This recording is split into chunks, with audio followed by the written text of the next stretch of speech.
Number 250 is pretty cool.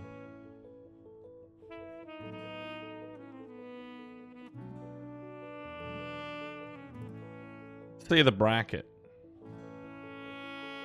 in a moment once I sort everything out. There we go. Whoa, look at that. Ultimate, Aves, Robot Master, Juno Mushnab, Esto, Deco Master, Gohan Kun, Beedozer. Beedozer! Alright. Kind of a low-key 250. It is a low-key 250. But you know, it's a low-key tournament these days. We don't want to overdo it. You know, we keep plugging along. We do our thing. Everything's chill.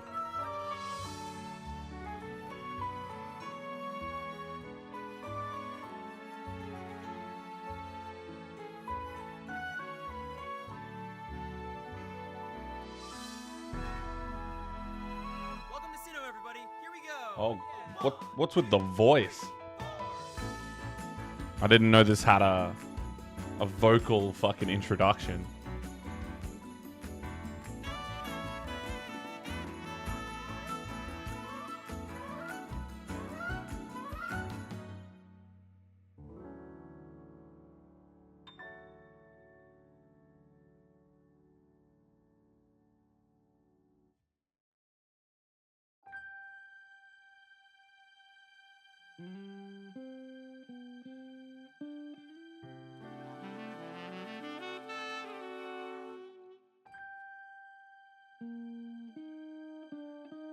Hell yeah.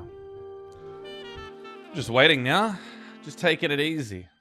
Listening to some relaxing, smooth Pokemon jazz.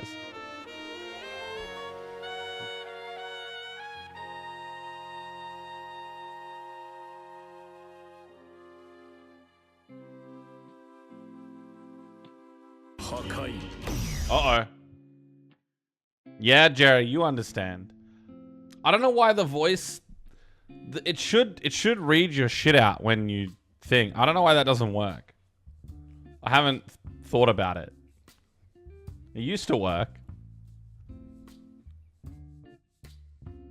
75 months, by the way. Every month I read the number and I freak out. Why is my name twice? Hang on a sec. Something has gone horribly wrong with this overlay. Something very silly has happened. Give me a second. My name is above the thing twice. 75 months is a long time, man. That is a ridiculous amount of time. Hello, Gohan. I'll do that. Yep, there we go. Fixed.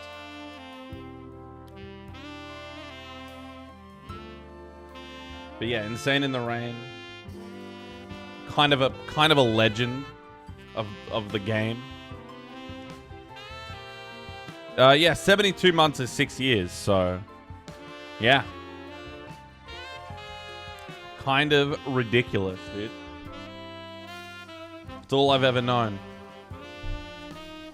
And you, apparently. It's all we've ever known. I'm trying to remember, in any of that time, in any of those 6.25 years, have you ever entered the bracket? I think the answer is no. What a legend.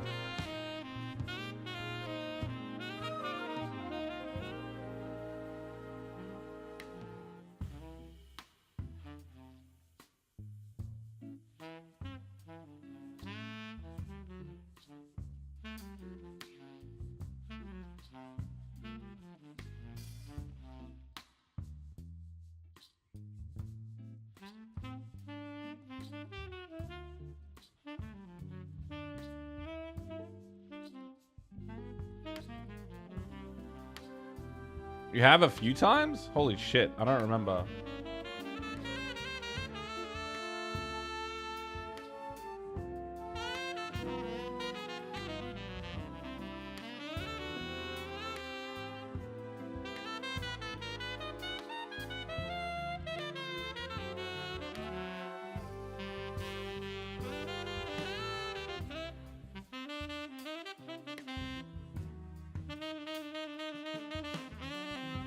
Give that a refresh. Yeah, I also stopped playing somewhere in Season 3. So I get it. Don't worry.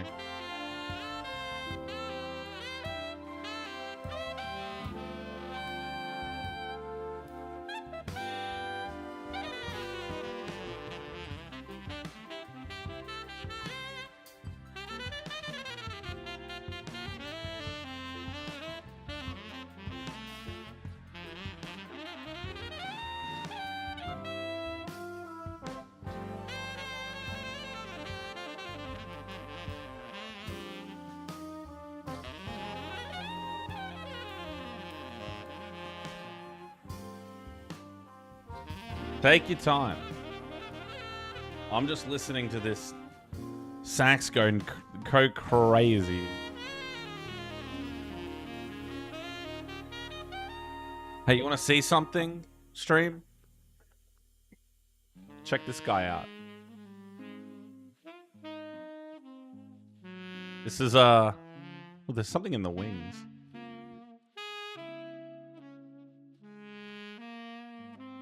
Check this guy out. Oh, he's like, you can like fold the wings. Whee. Real ones know. Real ones know what this is. Okay? I'm not even going to say it. Real ones know. Predictions are up. Hello, KC. All it took was having to get treatment for burns. Dog. Are you okay? Is everything all right? All right, what do we got? We got Ultimate over Robot Master. We got Aves coming up on top over Ultimate though. Mush and Juno. Mush has been kind of on that grind. Esto's in town. And then Gohan Kun and Beedozer. Ooh, Beedozer still got it. Who's rustier of these two? I feel like it might be. I might give this one to Beedozer, dude. Just fucked up while cooking. Steamed some skin straight off my arm. Okay.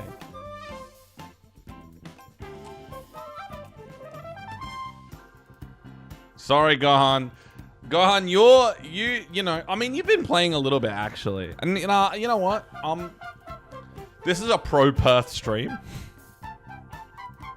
We got 3 out of 4 there in winners in Perth.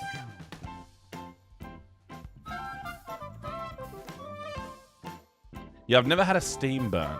I've had some pretty nasty burns. I have some pretty massive burn scars on my leg and a little one on my arm. But I don't think that either of them are from steam. Pokemon Champions is out. I feel like I've disappointed you because I was intending to look at Pokemon Champions and didn't. I have not yet. I feel like I've let you down.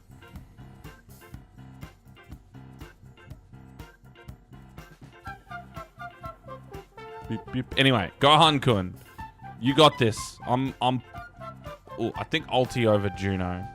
I think Esto beats. I think these two win. I think Aves is in winners. I think Aves wins. Or Mush and Gohan Kun. I'm gonna give it to Mush. I'm gonna give it the Gohan Kun Beedozer run back. I think, and maybe you know what? Maybe in the run back, we got Gohan Kun. But I think Esto comes second. AvesPrime. Aves takes the big 250. There we go. I would play the mobile version of Champions.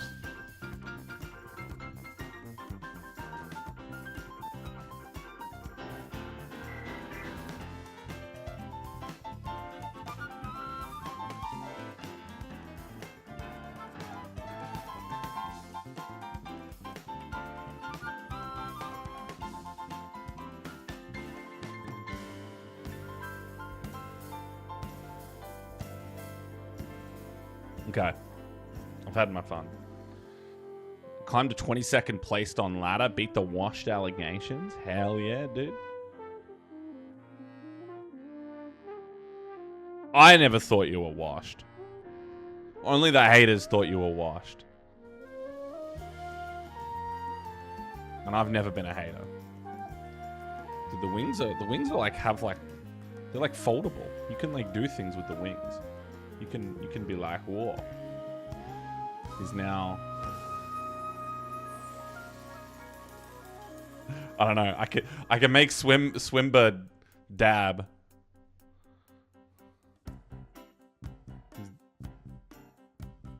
Anyway, I'm talking shit. I'm loading up Dragon Ball Fighters.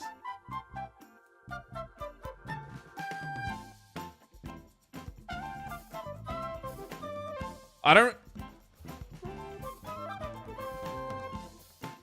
don't know enough about the difference between singles and doubles, but doubles feels like there's more creative freedom. And I love creative freedom.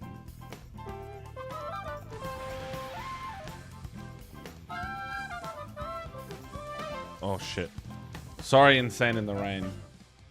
I gotta cut you off, buddy. There's in-game music to listen to.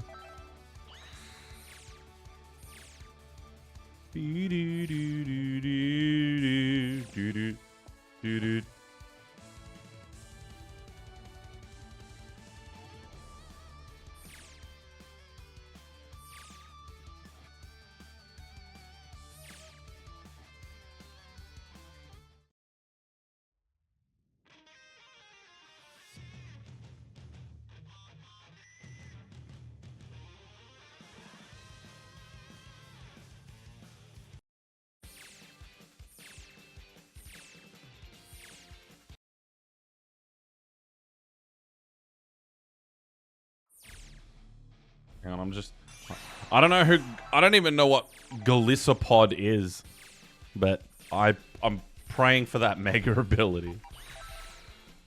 I have no idea who Galissapod is.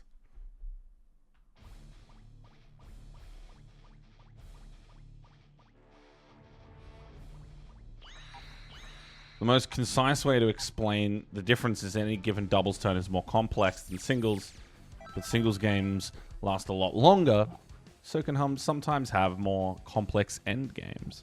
Yeah, that is a good way of explaining it. I like that explanation a lot.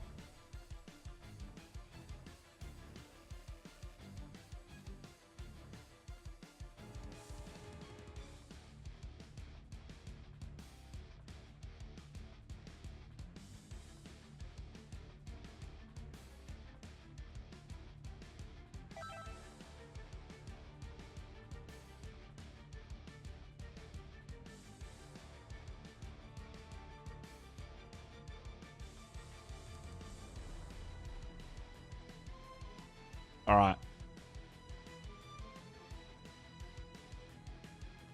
Time to whip out your modded 3DS and play some Gen 7 games. Is Gen 7 on the 3DS? That's confusing.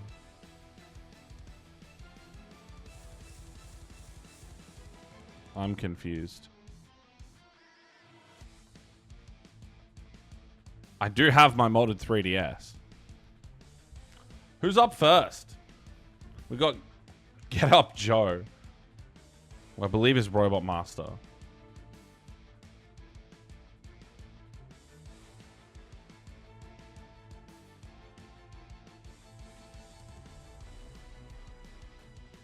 Ulti and Robot Master will be our first match, in fact. This is Kame House 250. This is a big deal. I even bought a coffee. So I could, like, stay high energy throughout.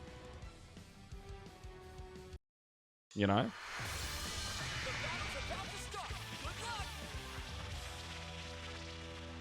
I have an iced coffee. We got Ulti, the legend, come and return. The Dragon Ball's most consistent player.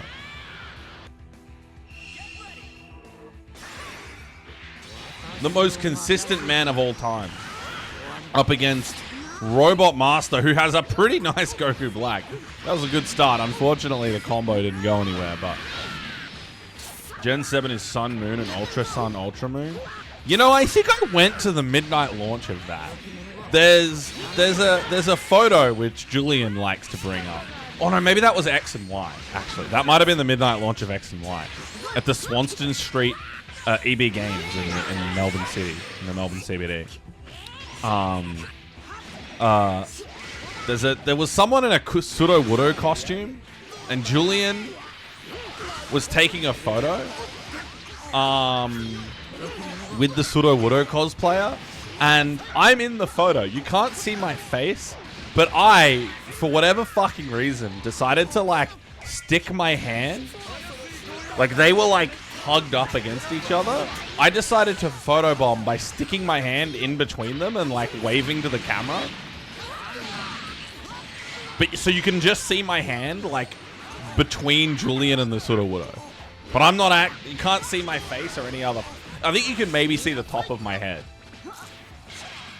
And that was at the X and Y midnight launch. However long ago that was.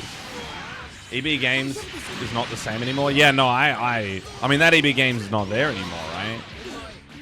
No, it doesn't have. They didn't do. They're not cool like they used to be, for sure. Sudowoodo is a cool guy. I'm a big Sudowoodo fan. Fucking love Sudowoodo, dude.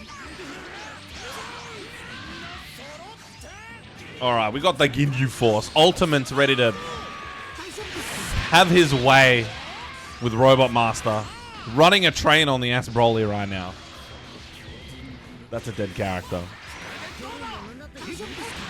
EB Games is dead. Yeah, they closed all the stores, yeah. I remember hearing about that. It's crazy.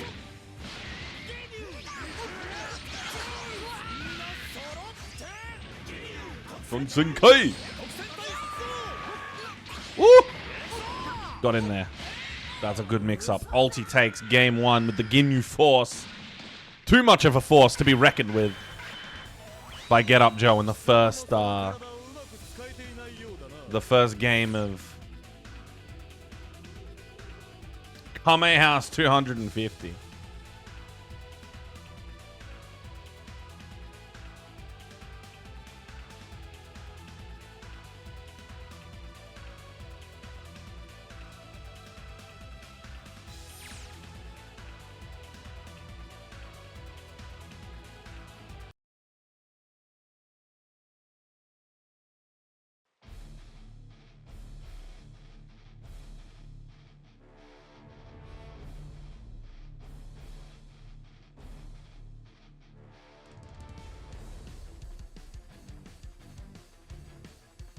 Dude it, dude it, dude it. Dude it, dude it, dude it.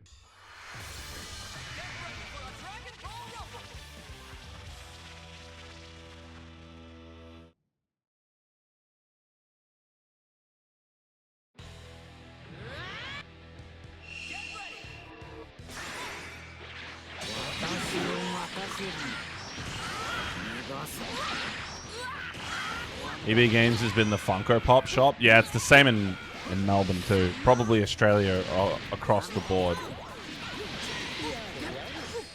They didn't have anything to sell after all their publishers stopped selling games they own. Stopped selling people games they own.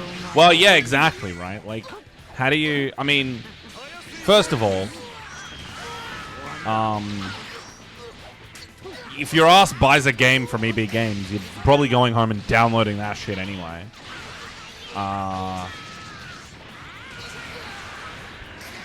Second of all,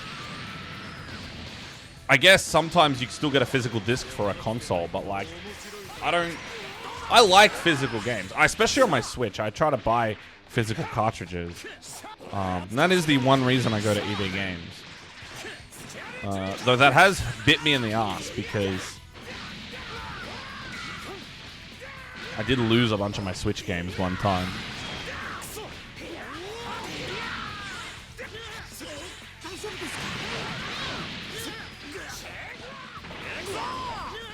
Yeah, I don't know. Most people buy most of their shit on the internet because your ass is downloading that anyway. Buying Skyrim and an EB Games and just redirecting me to Steam. Yeah, that's happened to me too. It wasn't even Skyrim. You know what? The game The game that I had to install Steam to play was, I don't think I bought it from EB Games, but I had a physical, as far as I was aware, this is when physical copies of games were still, on PC, was still like common, where you'd get like DVDs, you know, your PC had a DVD player. I had a copy of Heroes of Might and Magic Dark Messiah. Oh no, not Heroes, it was just called Might and Magic Dark Messiah. If anyone remembers this game, I want you all to reminisce in how fucking sick of a game that was, if you remember it, okay? That is not a game, I assume most people have not played Might and Magic Dark Messiah, but that game is sick. Oh, is it called is it called Dark Messiah of Might and Magic? Is that what it's called? I thought Dark Messiah was a subtitle. Okay. Well, the point is, it's the game where you kick cunts. Where it has like this really funny system where you have a kick button. And if the enemy you kick is anywhere near like a trap, they ragdoll into the trap and die. Or like off a cliff. Like if you kick an enemy in a normal situation, it just like does a little, they do a little like, ugh, and they don't really move. But if they're in front of a trap or some kind of geometry that implies they're gonna fall, they immediately just ragdoll, fly like 3 meters through the air, and then like fall on spikes or fall off a cliff or fall into spikes on the wall or whatever. So you just run around. It was like the most fucking broken thing in the game. So you'd run around and just kick cunts everywhere. It was extremely funny. Great game. Really fun. It had a multiplayer mode. I remember nothing about the multiplayer mode other than I had to install Steam to play it. And it was really fun. I don't remember anything about it, but I remember enjoying it. Good job, UltimentM. He wins 2-0. I've already gone on a tangent. And Ultimate has won the set. Good job. Keep making my predictions proud.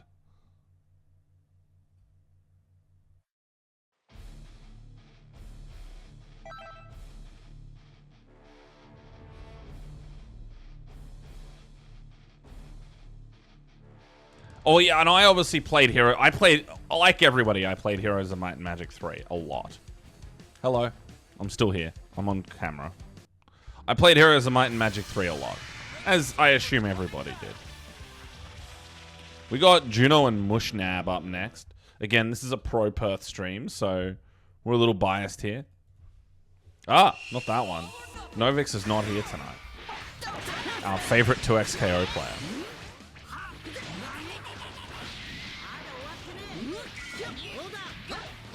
Yeah, Heroes of Might and Magic was the strategy game. Might and Magic, just Might and Magic was the first person like RPG.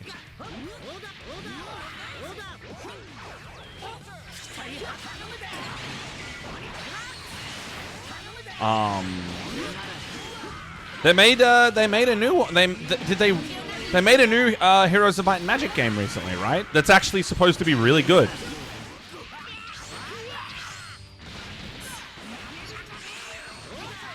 Apparently, I really want to play it.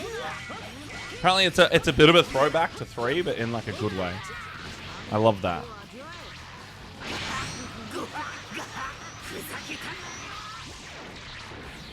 Anyway, shoutouts to Dark Messiah of Might and Magic, because that's the game that made me download Steam.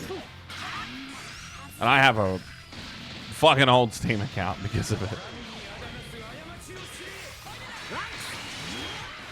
That game was sick, dude. I don't know anything. I think the multiplayer, because it was like a magic, obviously Might and Magic, right? You have swords and you have like spells, and I think the multiplayer had like classes.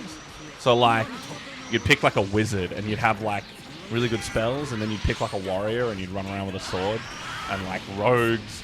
You had like guys with bows. So you'd pick like a class in like a first-person RPG and then murder each other. It was really fun.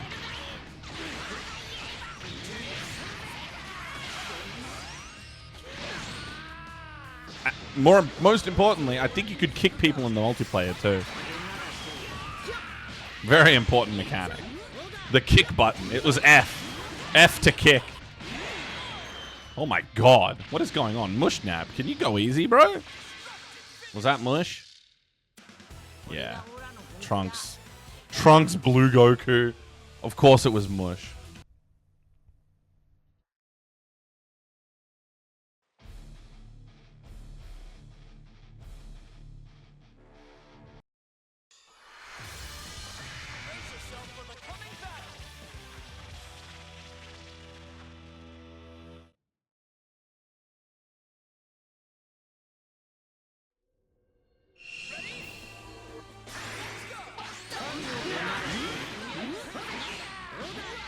...2026 is a banger year to be a gamer.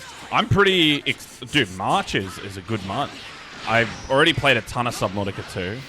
Fucking love Subnautica 2. The 007 game comes out in a week. I'm really excited for that. That looks really good.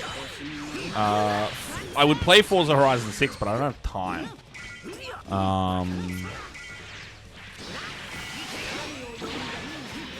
There's other stuff too, but I'm not.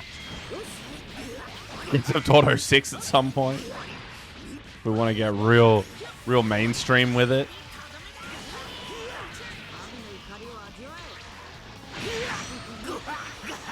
Alright, Mush. Alright, Mush. Juno. Defend yourself. 3 months till Tokon? True. Oh, the Goku Black mix-up. Ugh. Ugh. Alright, Juno. There's a Masu. Oh, nice. I like... Oh, happy birthday! We used Spark already, so... This is unfortunately not ideal, but this is a sick combo. Oh, I love that. Into the setup. Oh, it's cheap. Mix up. Nice blocks. Mush. Gets opened up by the Dragon Rush. That's what I like to see. Goku Black is going to be dead. Hopefully. With 3 bars. Yeah, surely. What are we doing? Level 3. Okay. RE9. I also do want to play RE9. That would be good. Yeah, it's been a big year for the old video games.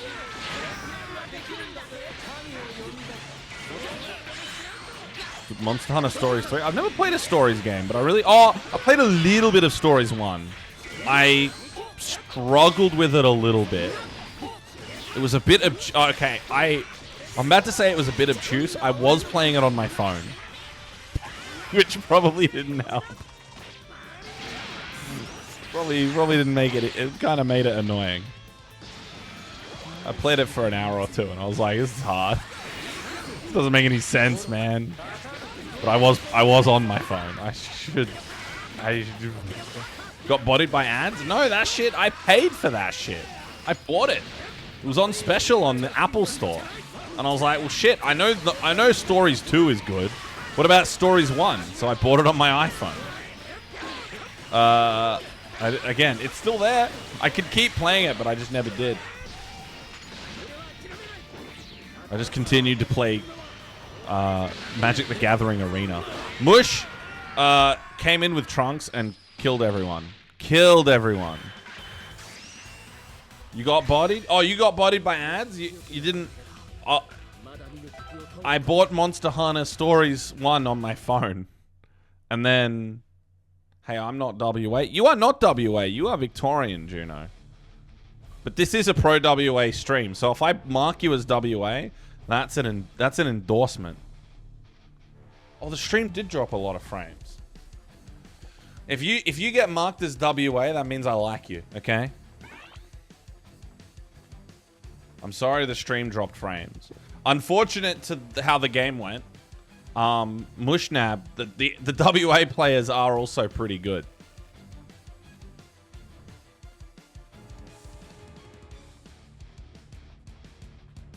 Shoutouts to Swimbird.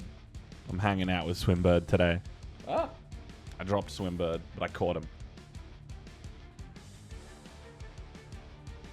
Watch out for the cactus.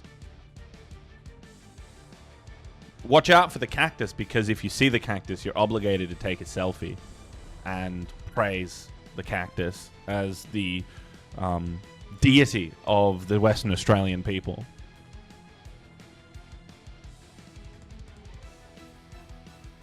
I've seen the cactus and I feel like I'm about to start a fight, but it was not that impressive. I think, Jerry, you've been tricked by the elaborate joke of everyone talking about how great the cactus is. when the cactus is not all that great. I think you've been owned by all the irony poisoning around the cactus. My understanding is the joke is the cactus is not all that good, but it's really funny that it exists. And I showed the cactus on stream. My predictions are still on the... Oh shit, we're starting. Who's next? Deku Meister. Deku Meister. I haven't seen Deku Meister in ages, actually. This is crazy.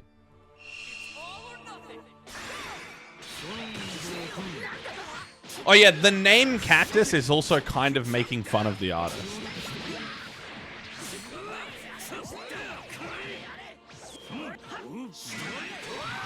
So, you know, yeah. When you see like protesters like crucify themselves to the cactus, like Beedozer said, that's an important.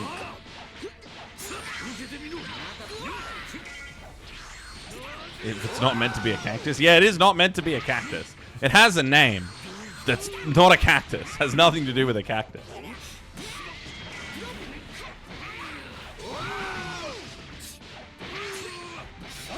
Talking to your friends about your Perth trip? Hell yeah. The Perth trip was pretty good. But you did not join me for the cactus selfie, so your Perth trip could have been better.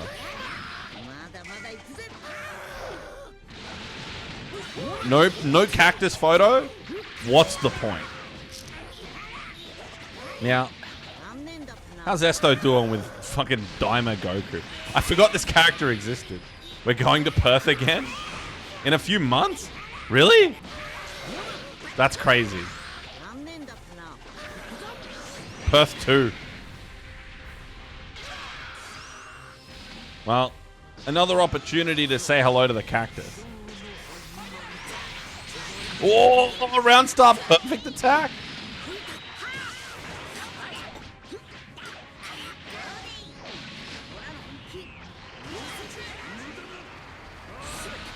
Oh, alive? Hang on.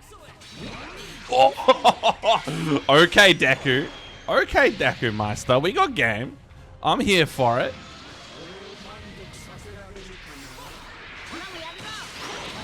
Oh my god. Yeah, my first priority getting off the train at Perth Central is to immediately go to the cactus and take a photo. I have 3 years of cactus photos from my 3 trips to Perth. It's very important. Oh, oh. Now we got regular Super Saiyan 4 combos. Dropped! Dropped! And then Super Dash. Yo, Deku's kind of cooking. Gogi 4 hitboxes? Yeah, Gogi 4 hitboxes. Oh, that's right, this combo keeps going! Oh my god. This... I forgot they let him do that. This is a very... Oh, that did like no damage. What the fuck? Oh, and also Esto didn't block. This is a very GT sort of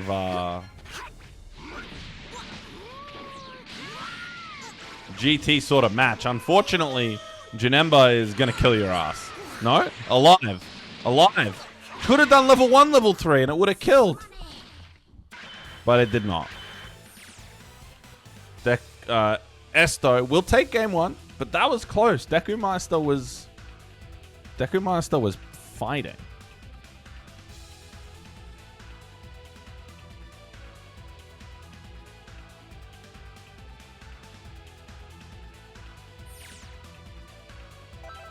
Look, the Spirit Bomb still did a lot of damage, and the follow-up level 3 still did a lot of damage.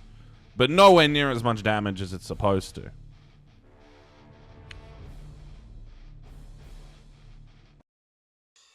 The patch on the effect of the scaling of double Spirit Bomb routing.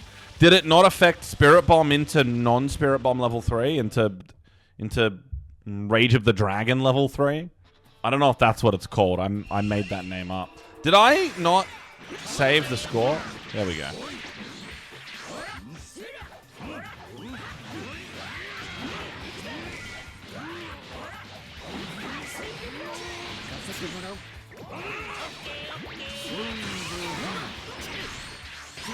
Whoa! Power Crush, whatever that move's called.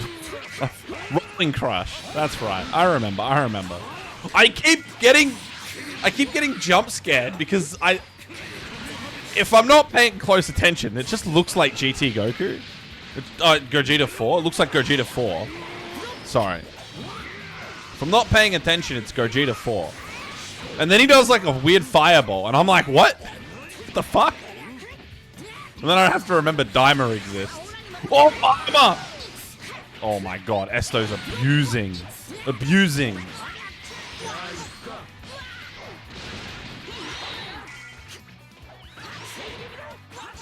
Oh, there we go.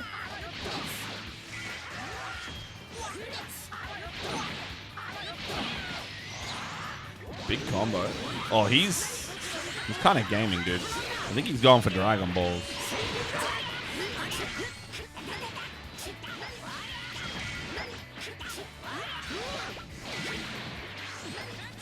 Oh, reset!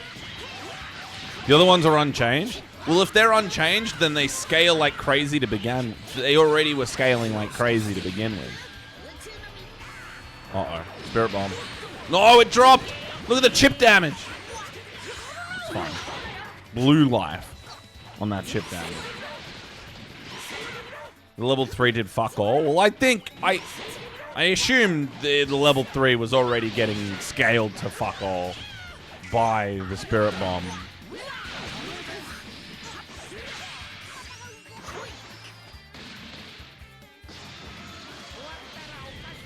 I'm assuming. Oh, okay.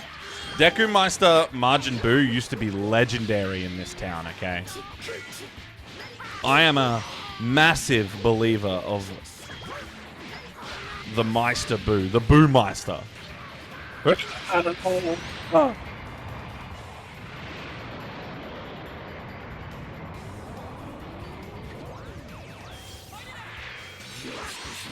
Oh!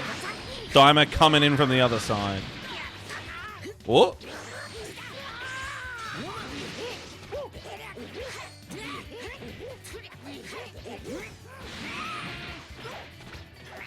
I like that little side switch. That was really clever. We got setups. Esto trying to reflect his way out of the corner. It's not really going to work. Cell's going to come in. We're going to get the happy birthday. The happy birthday is going to continue.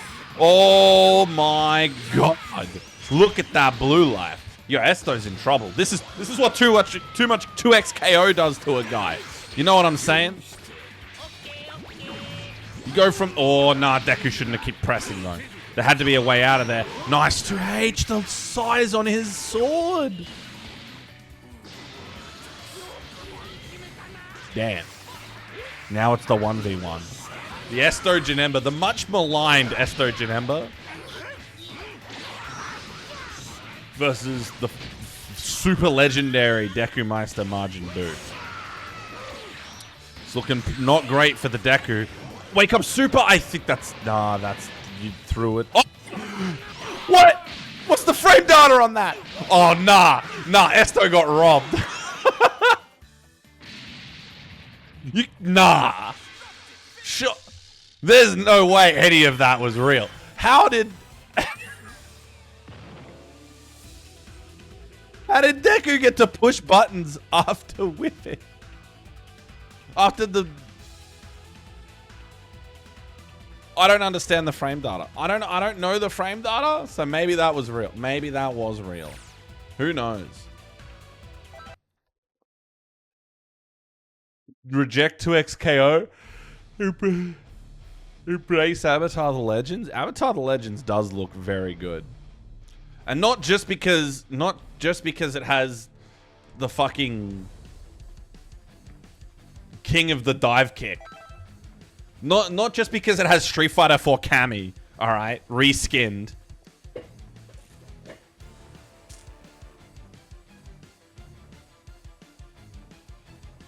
But yeah.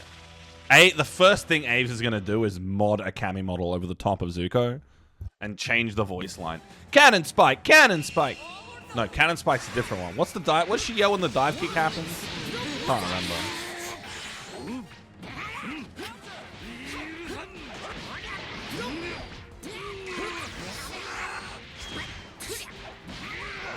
Anyway, Aves is going to be modding the biggest titties on Kame you can imagine. Over the top of Korra. Not Korra, Zuko. I'm going to be modding the biggest titties on Zuko. As the creators intended. No one is playing Kame for the titties. Alright, the fattest ass. My bad, bro.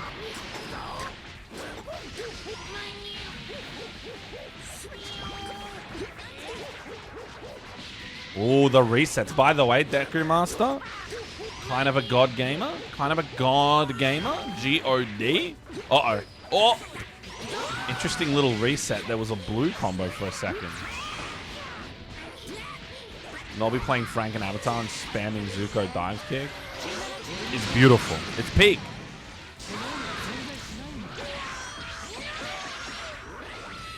It's peak.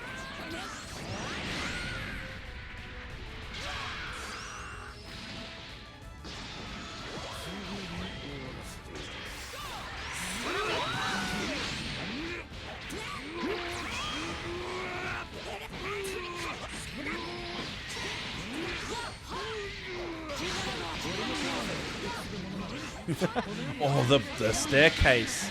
The falling staircase pressure. It's a bit rough.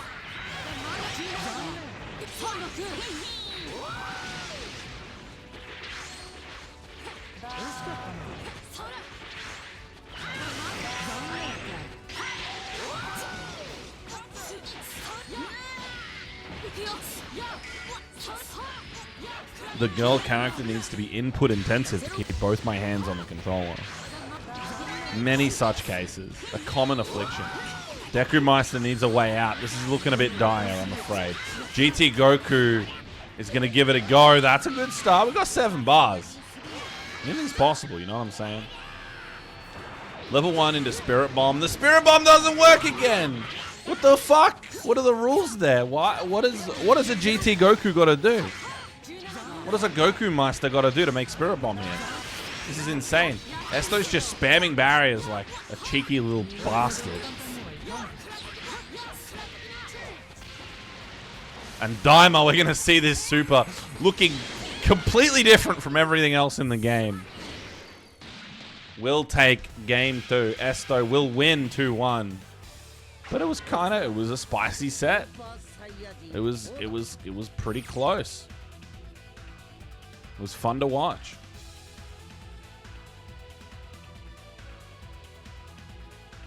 Who got Mai to master an SF6 while playing one-handed? I think it was Diaphone, but also, I mean, that is a funny bit. But I think anyone with, like, if you just commit enough time, I'm pretty sure Masters is, like, guaranteed. You can get Master rank with... The people I have seen achieve Master rank might as well be playing one-handed. They might play better. Less to think about.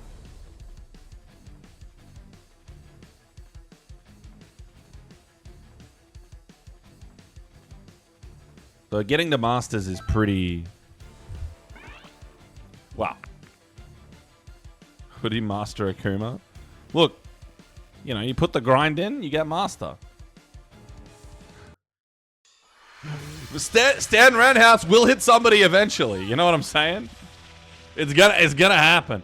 We got Gohan-kun versus Beedozer. Oh, this is a big one. This is a big one. The return of Beedozer and Gohan-kun. I mean, both these guys are retired former Dragon Ball players. Beedozer has moved on to other things, other fighting game related things. You know, not really necessarily better or bigger. You know, Persona 4 is neither of those things. But, you know, Beedozer is pretty good at video games. I guess he's alright at Strive too. B was playing at locals. That Akuma is iron in League of Legends. Excuse me, he's bronze. Thank you very much.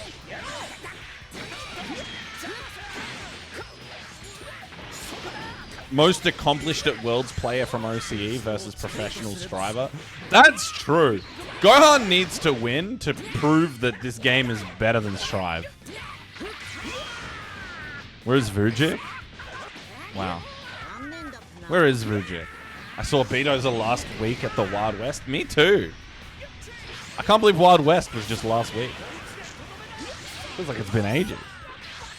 I can't believe every day I don't see the cactus, I cry a little, you know. No cactus in my life. What do I do? If Gohan loses, that means a Striver is DBFZ's strongest player. This is a thing we need. We need to fix this. I say that I played a little bit of Strive the other day. I'm proud of myself for this. And I play the same character as Beedozer. I don't know how he does it. I like Kai a lot. I'm a huge Kai fan. I think Kai is cool as hell. I love Kai in every iteration. He is maybe the most boring fighting game character I've ever played. Strive Kai does nothing. He does nothing. He wins by doing nothing. Not even the fun kind of nothing. Like justice. You know what I mean? It's...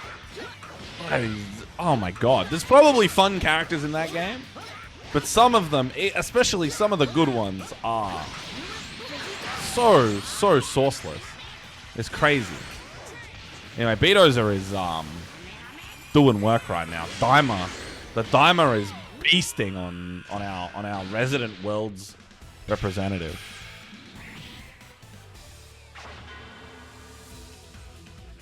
The only thing I know about Strive in Kai and Strive comes from Wontons, who religiously talks about how dog shit he is. Okay, he used to be dog shit. He got like 8 buffs, and now he's, as far as I'm aware, pretty good. He got mad buffs. A lot of buffs.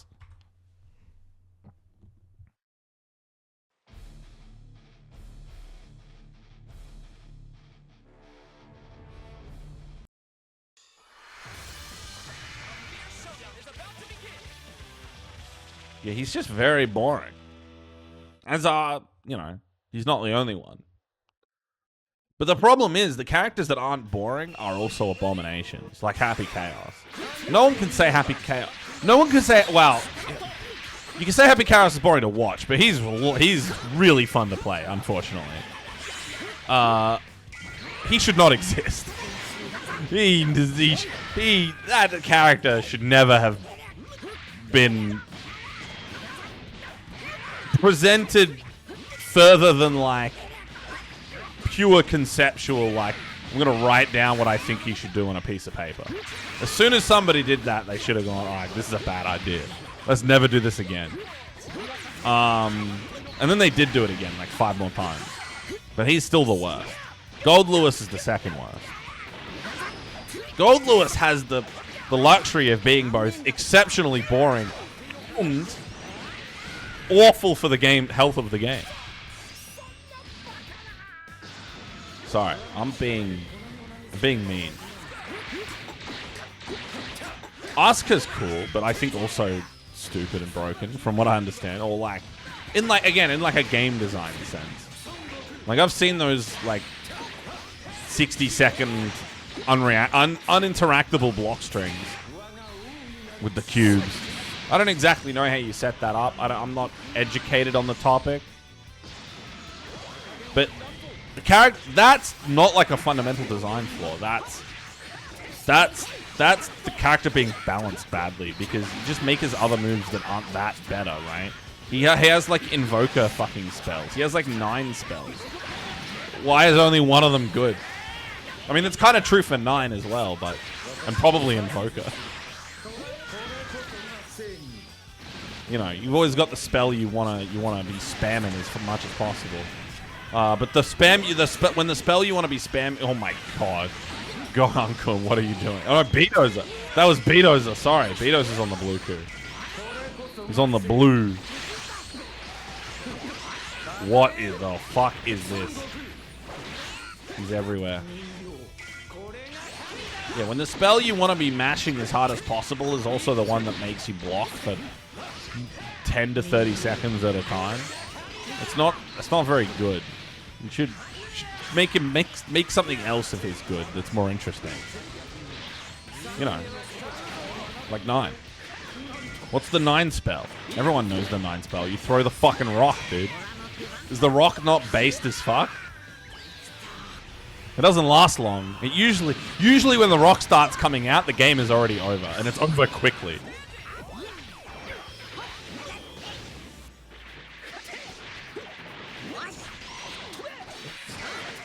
I should not talk about BlazBlue. I have no fucking idea how BlazBlue works.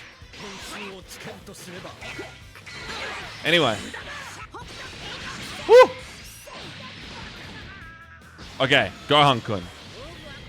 For the honor of Dragon Ball fighters.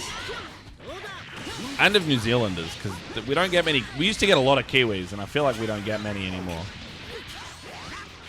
And for the honor of the Age of Empires players, stop super dashing into the guy with Zuma reactions. No! Uh-oh. Alright, don't super dash. Just don't do it, brother. You don't need to be doing it. Oh my god, these blocks are pretty good. You fell for it again. That is gonna be Beedozer taking the set 2-0. You know, I predicted this. Literally. And I felt bad for my prediction. Now I feel really bad for my prediction. And I'm sorry, Gohan-kun. I feel like I've cursed you. As an AoE 2 player, I'm super dashing there. Well, me too. Me too.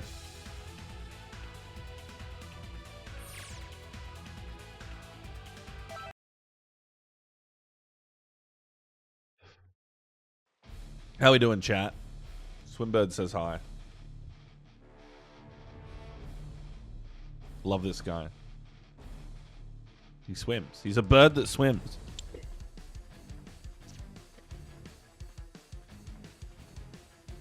From the same vein, I have this fancy looking key, okay? It turns, it's gonna stand. Again, real ones know. Real ones know that what the key means, okay? The key means life, alright? Remember that. Huang? Yo, Huang? Whoa. Alright.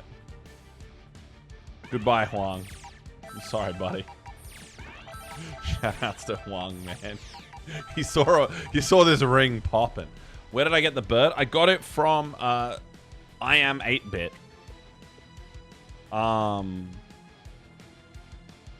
Which they did a Blueprints bundle. Where you buy a bunch of stuff that you get from Blueprints. Or Ulti and AvesPrime.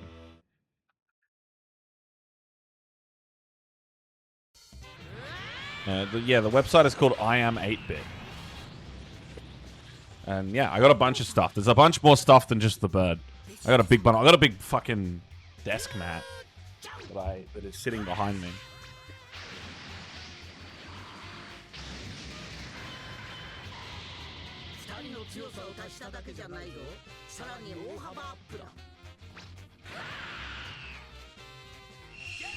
Huang is an AoE 2 player? Oh, there you go.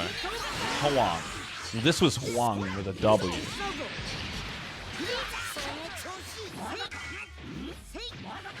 New patch, buddy. He's mid-tier at best now. You mean Kai? I thought he was better. I thought he used to be... I thought at least for a while he was good. Maybe I'm wrong. Oh!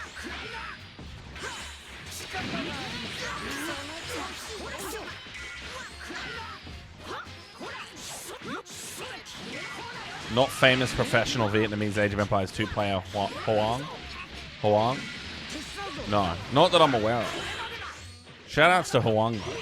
I love Vietnamese professional Age of Empires 2 player, Huang. I don't know how to pronounce his name. I don't know how to pronounce Vietnamese words at all. I've learned this because I tried. And it turns out, tones are hard. Like, really, for a white boy like me, I can't do tonal languages. I will never be the white boy ordering in perfect Mandarin, shocking the waiter. As much as I want to be, I want nothing more in my life. I get these, like, sometimes I just scroll Instagram or whatever, and there's a couple of these, like, Instagram accounts. I don't follow them, but they keep showing up. Because I think it's kind of cringe, but on the other hand, I wish that were me. There are these, like, Instagram guys of these white guys, like, living in China and pretending to be, like, 60-year-old Chinese uncles, like, smoking cigars and playing mahjong and shit.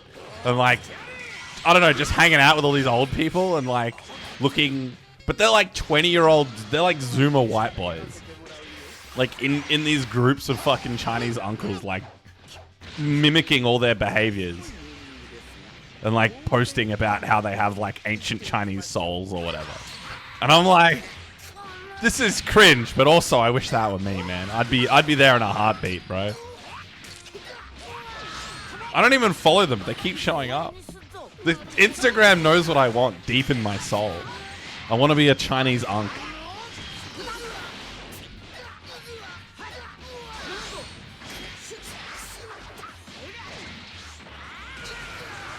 Huang only plays Celts on ladder and does the exact same thing every time.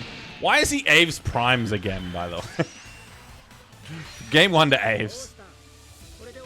Monk and Siege. Oh, that's... Is... Are Celtic monks particularly good? Is that a thing?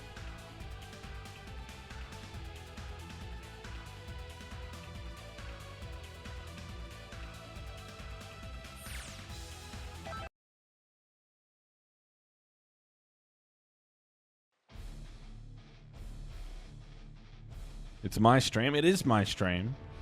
And I fixed it. I fixed it. Not their monks, but their sieges. Okay. He just does the monks because it's a good strategy, I guess. Give siege plus 40% HP. Fucking hell. Makes sense. Monks and siege.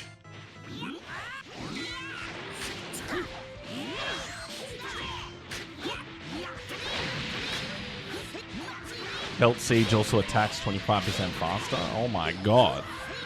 Celts are broken, dude. Broken.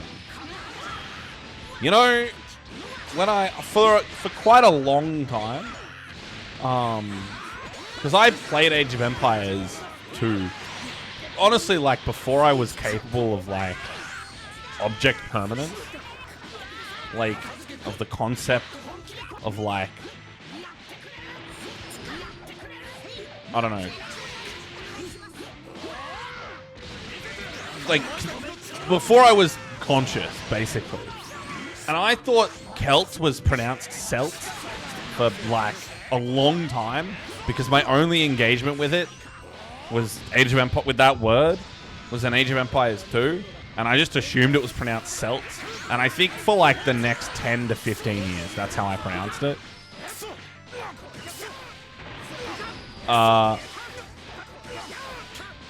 Because I never heard it pronounced anywhere. You know, like, I didn't even really know what it meant. I guess vaguely Scottish was my... I was like, oh, this is an old word for Scottish people. Which I guess is kind of true.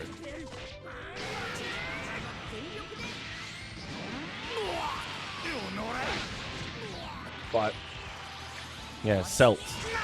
I always pronounce it Celt. And even when the longer, like, Celtic, I used to say Celtic. Like the Boston Celtics. Wait, is that actually how... That is how people pronounce it, isn't it? People don't say the Boston Celtics, do they? Shit, are there any basketball fans?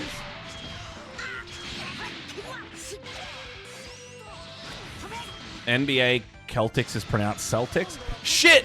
Well, maybe that's my problem. Maybe it wasn't Age of Empires 2. My older brother is a huge Boston Celtics fan. Maybe that's where I got it from. I could be completely wrong.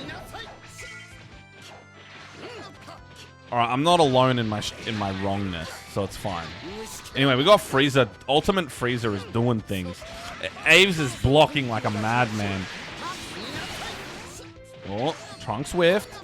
We've got options here. Oh, we're going into Golden. Level 1, it's based, it's based, it's based. Let's go, ulti. That's so sick. Force the spark out of Aves. Now you just got to block. Block this out. That's fine. Yep, that's fine. That's so fine. We're good. We're good.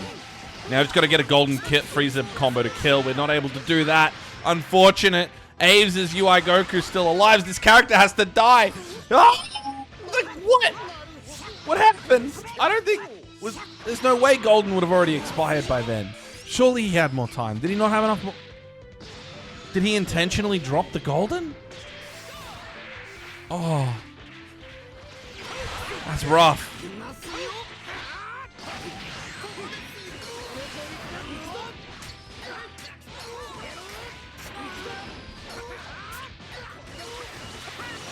That's so rough.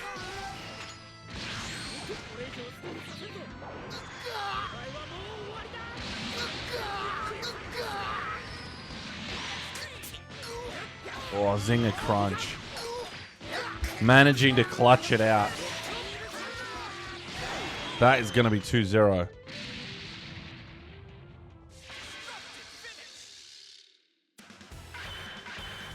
AvesPrime. Kind of nice with it. Obviously the favorite of the bracket today.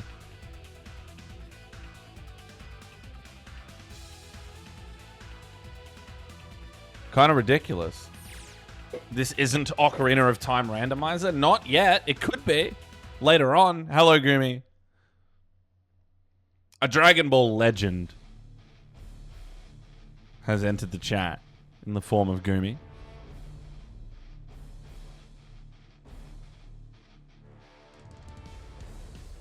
The oldest of old heads. Dragon Ball mid-gen? I remember the old days. You're not old? Neither am I. It's fine. It's fine. We're not old. We're not old. We're not old. We're not old. We're not old. Who's playing? It is not Ulti and Aves. It'll be Esto. No. Wait, where are we? Is this Deco and Gohan?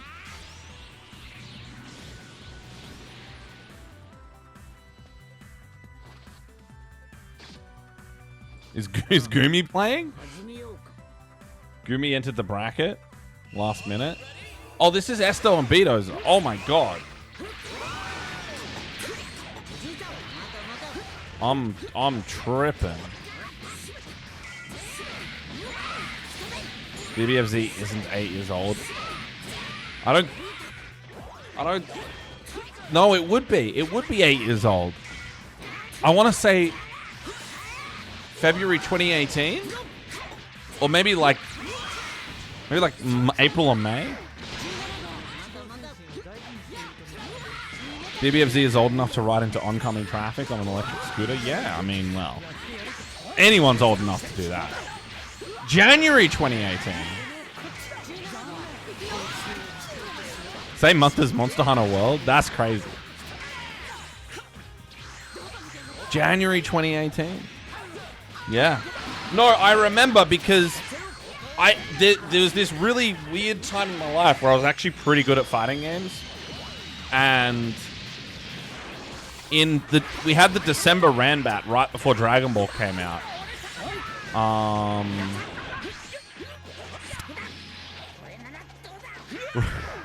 I don't think I can read what Gooby said out loud, but that's pretty funny. That made me chuckle.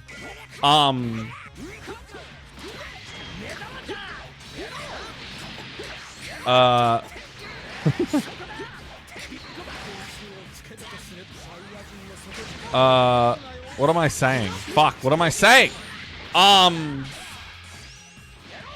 Yeah, there was the December Ranbat, the month before Dragon Ball came out. Maybe 2 months. And I was grinding the ever-living shit out of Marvel Infinite.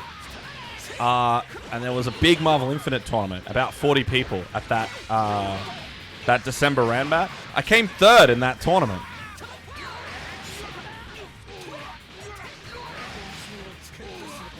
I came third in that tournament, and that game never had another real bracket ever for as long as I lived. The band bracket was significantly smaller.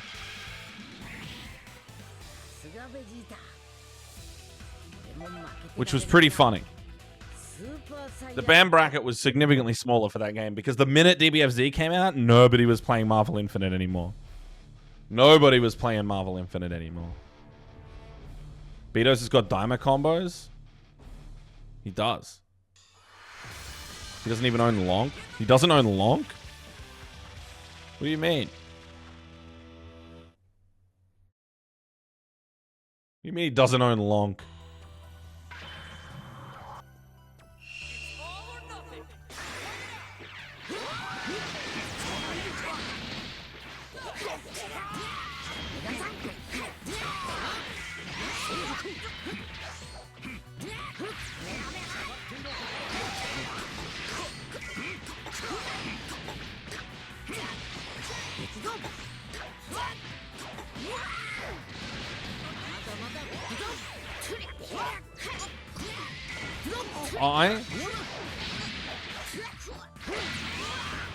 Oh yeah, CCH is this weekend. I might see you, Goomy. I should be there. Wait, is it this Saturday? Or is it the next Saturday after? I don't remember. I can't remember if it's Saturday 2 days. Well, when it happens, it happens. This one? Oh shit. I told Paris I'd play Heroes of the Storm with her on Saturday. I assume Saturday night. So hopefully I can do both. Your therapist said you have to go. Well, that's as your other therapist. I agree with your therapist.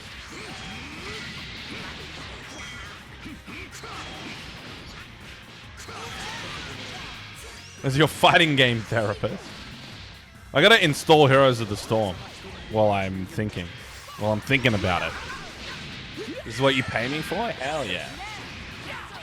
Exactly. That's why you're the bit champion. Hang on. Is that what you are? Cheer 1. That's why you're I think that makes you the bit champion. I don't think anyone else has ever given me bit. No, someone used to give me bits all the time, but I can't remember who it was. Maybe it was just you. And Skullgirls? Skullgirls champion?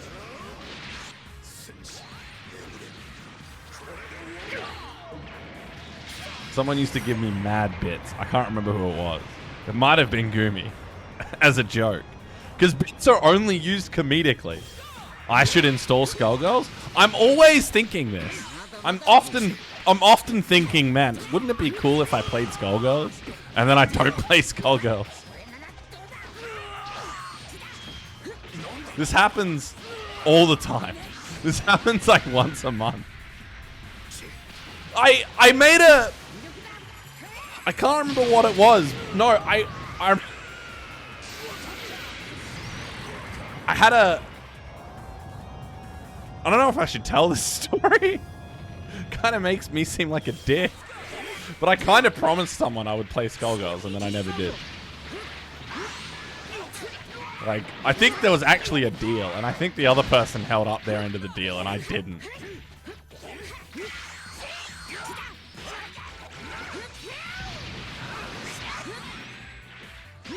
You just play one character?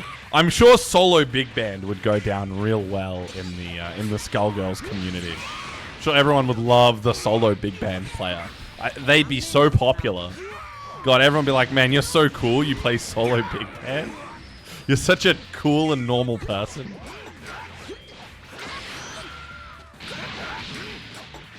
Solo big band is the most scrubbed stereotype. Yeah, that's the joke I'm making. I'm also, but I am a scrub.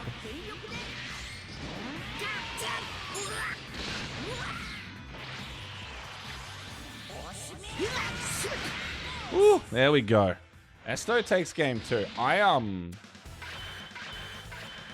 we'll see what happens after this game.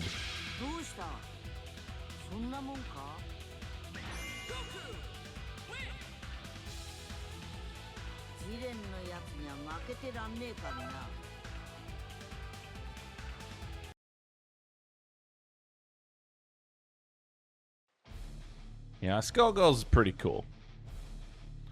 Maybe one day. I don't play any fighting games. The only fighting game I played recently was Strive. Oh God.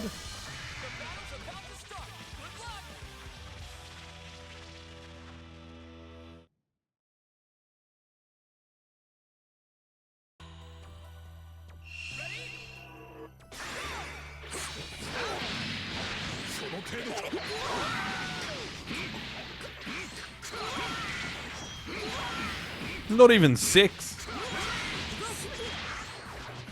Okay.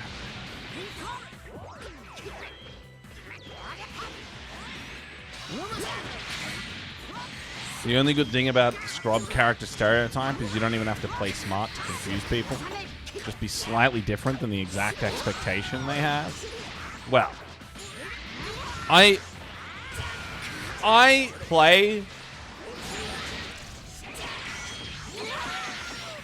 like I feel like I've decently built a reputation for playing scrub characters slightly less scrubbily than you would expect. Like my Wagner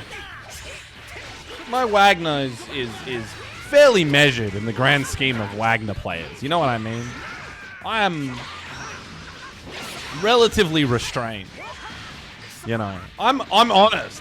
I play the only honest Wagner. Wagner's not honest, but I play her on. I play her too honest. This is a genuine criticism I've received.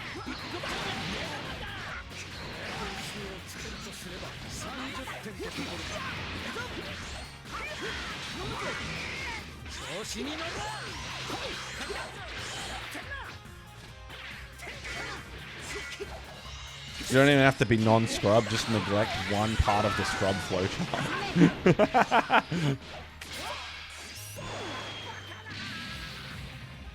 And their brain malfunctions. Now you're actually convincing me to do this. You know that, right? This is gonna work on me. This is gonna make me want to play. Like, what if I picked the scrubbiest possible option and played it like I slightly have an idea of how fighting games work, and watch people melt into soup. Beedozer is getting no spark disembarked right now, which is a phrase that has never caught on, but I keep saying it. He's done. He's done. Jiren, pretty good. Esto, pretty good. He'll be in grand finals. Does beat Beedozer. It was a little spicy for a minute there. Too busy. Too bad I was too busy talking about Skullgirls.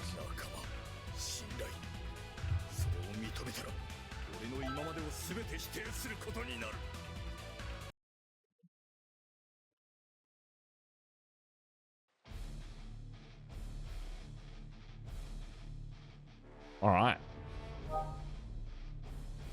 You got Lich Goad? Don't we all?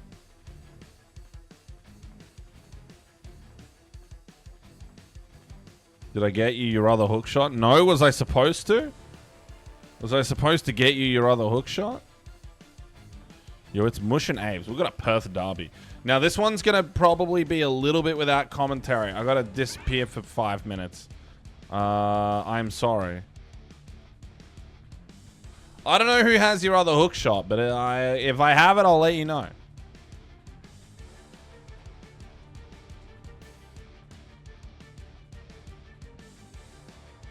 Hesto didn't want to play the Chudku mirror.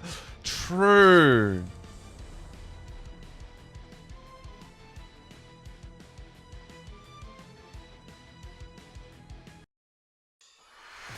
Alright, I'll be back in 5 or so minutes. I shall return. Please enjoy this match without commentary.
究極のフュージョンだ。トランクスついてこられるか。宇宙最強を見る機会を逃すなよ。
Sorry, I'm back. Sorry.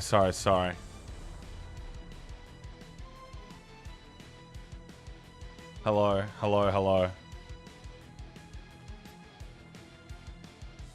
I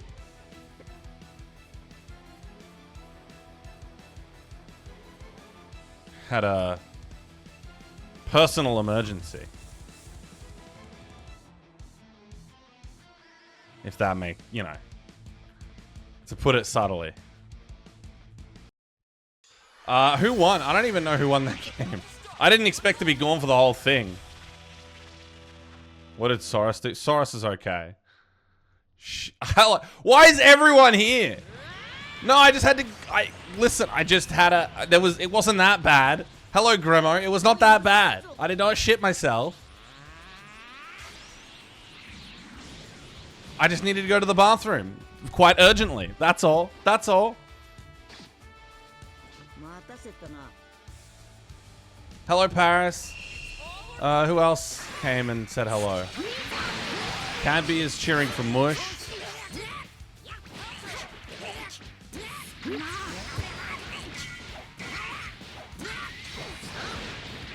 It was hardcore WoW. Pissed yourself playing hardcore WoW. You know, that makes sense.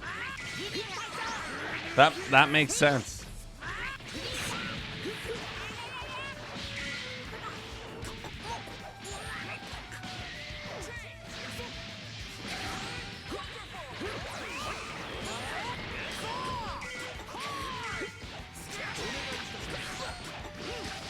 Oh boy.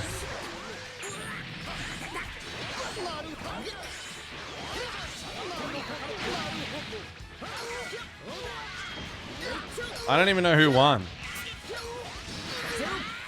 Making clear ice in the Destiny logo mold.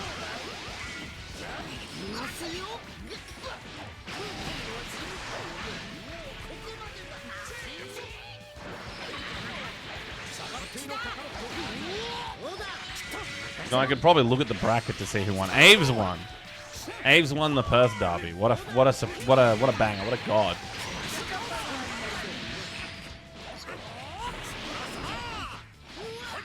Fun fact with the guy who was going for the smithing experience record over 24 hours on old school RuneScape, shit himself midway through and kept playing to keep up XP pace, and he still only got second.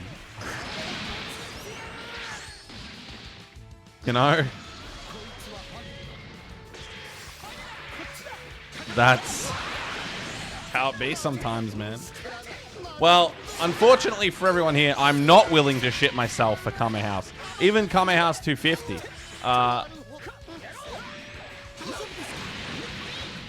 This will be on the VOD that I actually, for once, intend to upload. So, we'll see if I commit to that.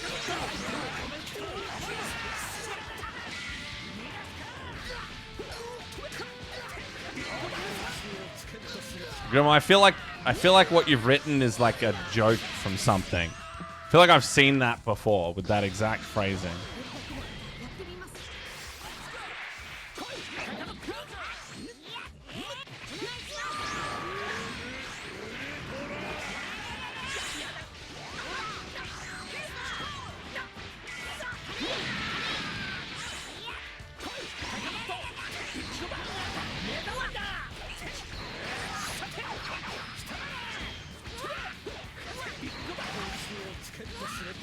Fucked up. I gambled our budget away on blackjack. What budget? We have a budget? I've never heard of a budget. Everyone's here tonight. Hello, everyone joining the stream. It's really cool that so many people are saying hello on our 250th tournament. Even though I did not advertise it any more than I normally would have, which is 0. And Aura did their normal, like, posting. The one we were going to use for that. Okay, that's your budget. You made up that budget for yourself. Yeah, would have had a budget. Yeah, you invented a budget and then used it. I had nothing to do with this. Just here for Aves vs. B Grands. Fair enough. By the way, Paris, I put in money. Did I? Did I give you money? Did I actually? I don't remember this. This is not good. I don't remember that at all. Anyway, I'm getting distracted. Paris, is there a particular time you wanted to play Heroes of the Storm? Because I have locals on Saturday, but I don't intend to stay that long. But I always stay longer than I intend. So... yeah, as long as you're not too... well, you're in Perth, so the time zones are favorable anyway. So that's fine. As long as it'll be at the night time.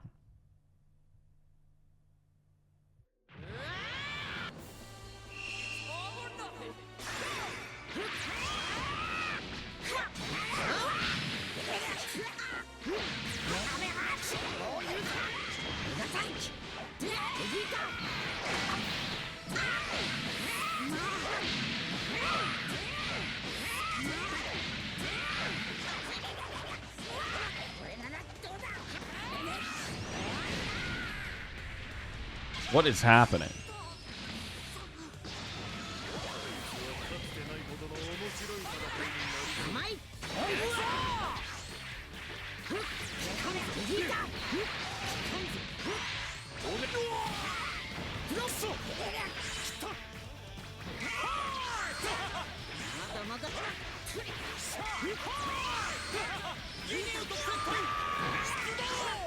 Dude, we're dancing around like crazy.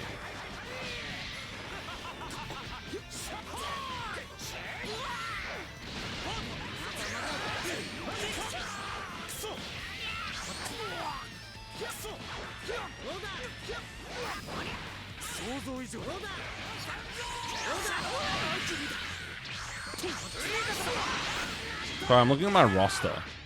Trying to organize rock climbing. Bouldering, not rock climbing. I shouldn't call it rock climbing because people think I'm outside. Like climbing real rocks. I'm not. I'm inside. Climbing on plastic. Bouldering mentioned? Yeah, bouldering mentioned. I've converted to Catholicism with the purpose of dating nuns. I don't think it works like that.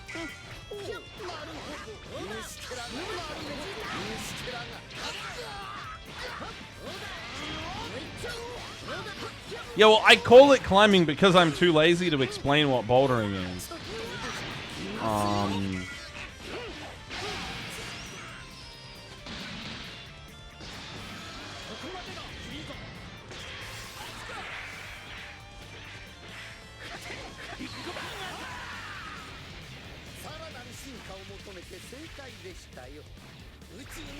But I say rock climbing for some reason, which just confuses the subject more. I shouldn't say the word rock. I surely wouldn't be the only lesbian nun. I'm sure there are lesbian nuns, but they're still not allowed to date. They're still nuns. You can be attracted to women, but you still have to be celibate because you're a nun. Beedozer wins. I am not paying attention to the games anymore. I got real distracted. High school rope climb? High school gym rock wall for grown-ups. Yeah, but better. Better than that. Oh, this is not winners semi-final anymore. This is very much losers. Round 3. I'm so bad at my job. Do you think God gave you this wondrous body and didn't want for you to explore it? Listen, am I about to make the theological argument for celibacy? For Catholic celibacy in the Catholic Church? No, I don't think I will. A, because I don't know enough about it. I believe in you. I believe in you, Paris. You can pull the nuns. Who's playing? Mush and Gohan-kun.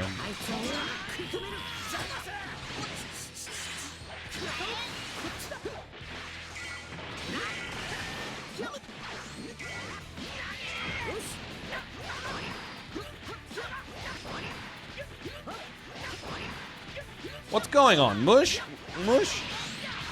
He's pretty good at this game. Gohan-kun is the highest performing player we've ever had at Worlds.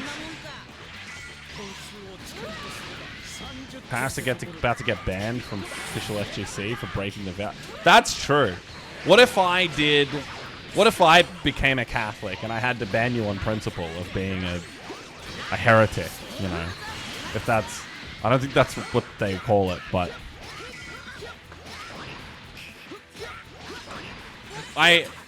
surely intentionally trying to sleep with nuns. With gay nuns. Would, like, that would have to trigger some kind of, like, church-related, like, sanction. You know what I mean? Even if he wins, Gohan still has more Perth ahead of him. Nuns have to be celibate for a year before they can become a nun, and the Sky Guy would know. Well, the Sky Guy misses a lot of things. You know, old mate makes a few mistakes in his time. Been celibate for way more than a year. Well, maybe that's the pickup line. You know, maybe that'd work on the nun. You know.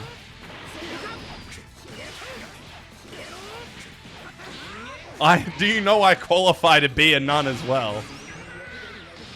Did you know that I also qualify? I've met the criteria. You probably have to be baptized though, which you may or may not be.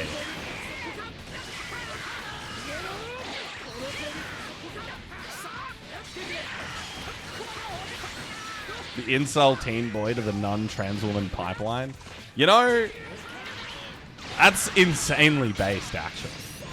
You should try to do that just to break records. Generally, if you're a nun, you have a full belief in the Sky Guy. Well, this is the point, I think. Is that if Paris achieves her goals, somebody is breaking their vows.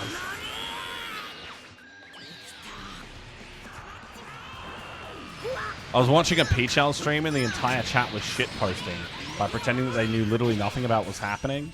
Then there was a random bit about polycules, and the question gets asked about if polygamy is considered adultery. And all of a sudden, chat fucking locks in and starts debating like scholars.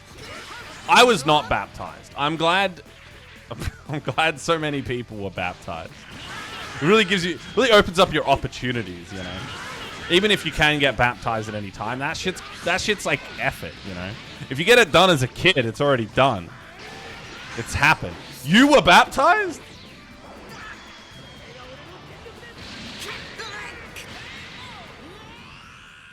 That's crazy. Mush takes game one. There's a Dragon Ball tournament going on right now.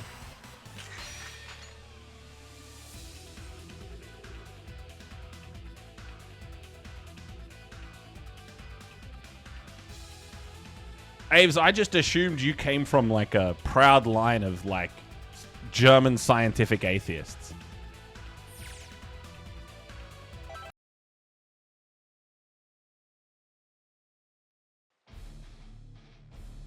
Unbaptized ain't giving out this soul without a better deal. Do we baptize DBFZ? Maybe. Maybe that's how we save it. That's our strategy.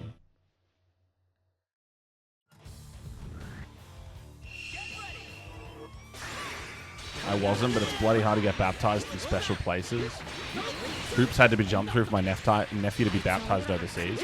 What, in like the Vatican or something? Like, when you say special places, we're talking like some crazy cathedral or like... I imagine the wait list for that shit would be crazy.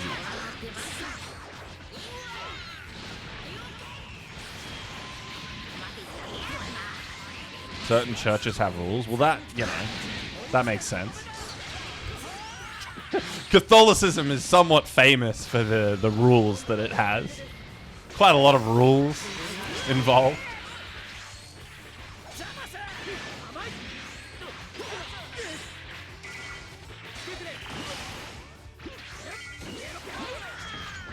We love our Catholic rules.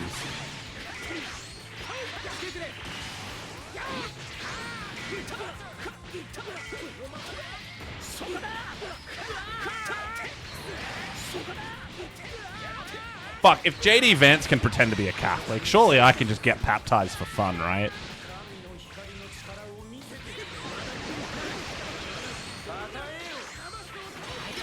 Surely I could just pull some bullshit. I don't want to get baptized for fun. That doesn't sound very fun at all, actually.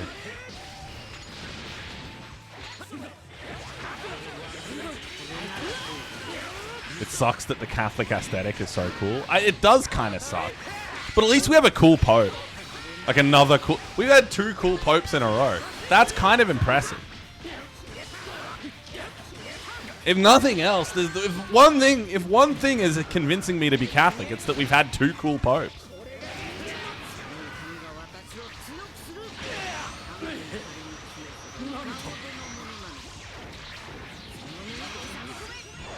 Can't think of a better reason. They should make a baptism hydra slide. High throughput? Sure. Do you think if you pump holy water up and down a slide, is that like... Is God okay with that? I feel like, yeah, look. Can you...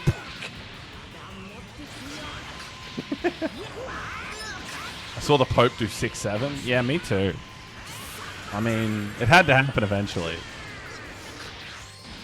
If the Pope was not cool, the Pope 6-7 would be cringe. But because the Pope is cool, the 6-7 is okay.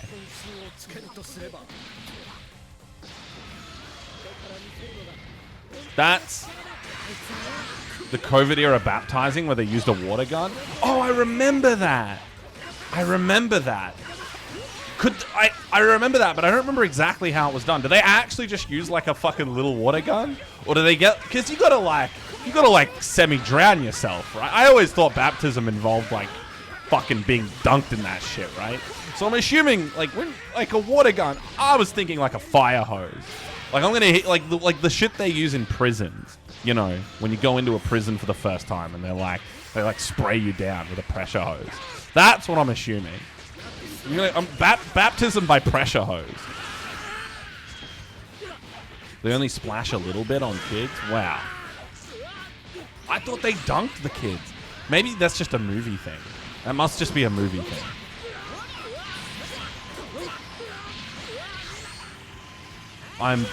My knowledge of these things has been tainted by popular media.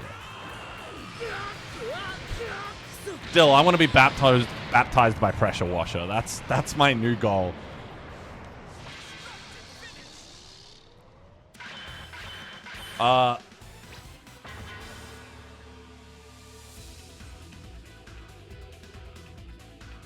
They don't have the insurance to drown people. The Vatican can afford it. They got plenty of money.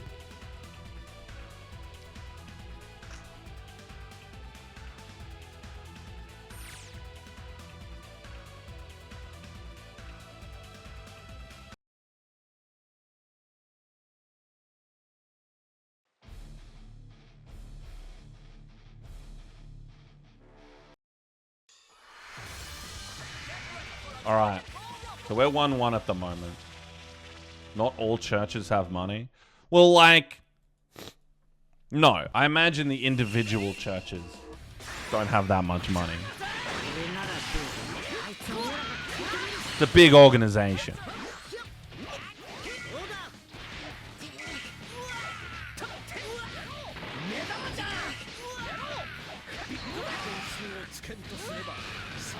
That amount of holy water would be hard to produce.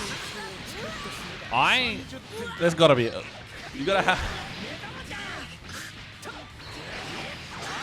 I just came up with an incredible Factorio mod, okay?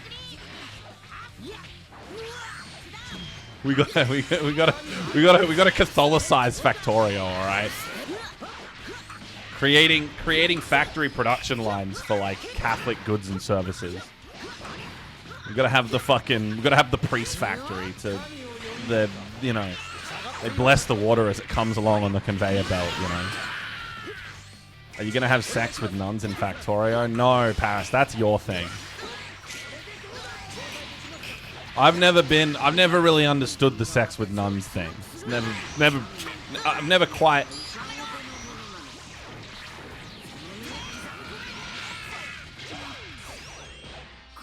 Never quite gotten into that. Did Sacrilege use chlorine to sanitize the holy bathwater? so we can plunge multiple babies.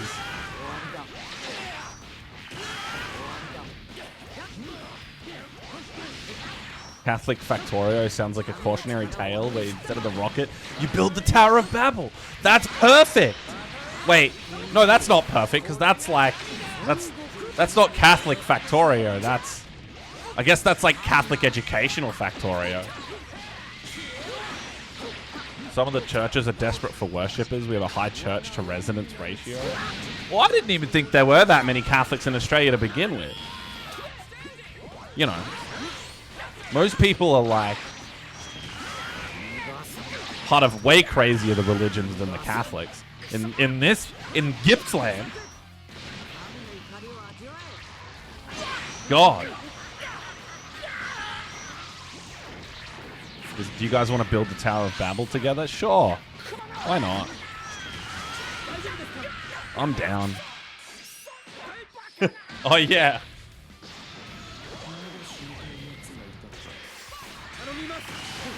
That's pretty true. I guess Aves got the joke and I forgot the joke.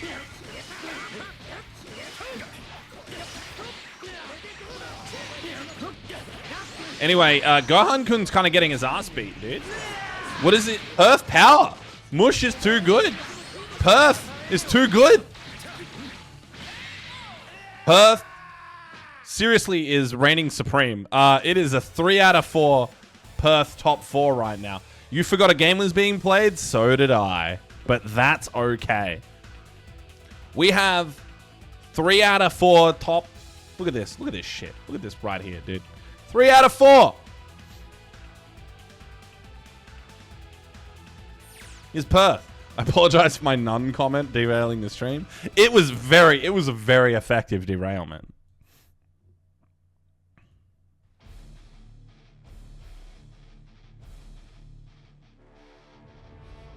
Extremely effective.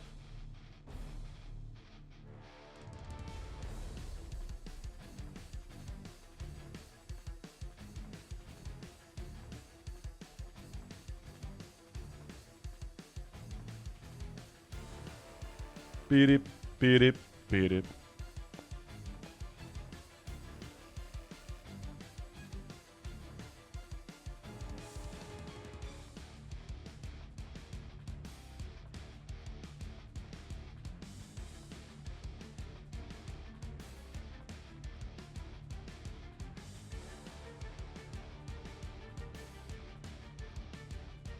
Where's Nolby GGG? I assume Nolby is... If Nolby didn't enter, it's probably because he's working.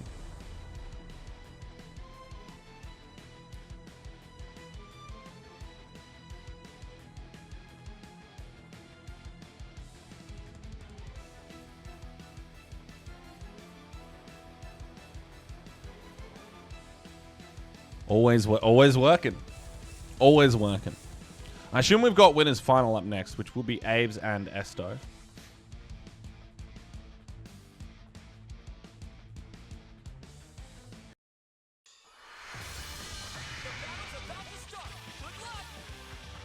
Presumably.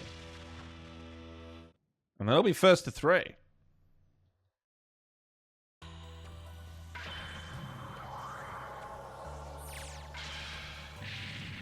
Hooey. Oh, please wait a moment. Please wait a moment. I'm waiting a moment.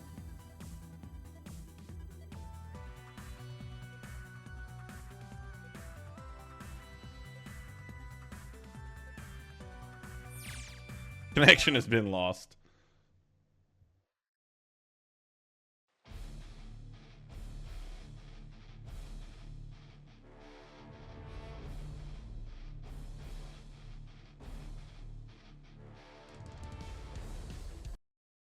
Got booted back to... Alright, we'll try again.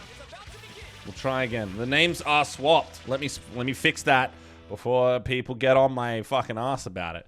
Alright, it's top 4. It's Kame House 250. No more talk about the Catholic Church, okay? The Pope is cool. Baptism by pressure washer. And... I'm not even going to say the third thing. Let's concentrate on Dragon Ball. In case anybody watches this VOD... I need to maintain a level of professionalism on this stream. Fucking hell. Fuck. What do you mean connection has been lost? What is going on? What is wrong with Esto? I'm blaming Esto. I'm blaming Esto. Esto's still here. Aves is the one getting kicked. I think this is Aves' fault. I'm blaming Aves.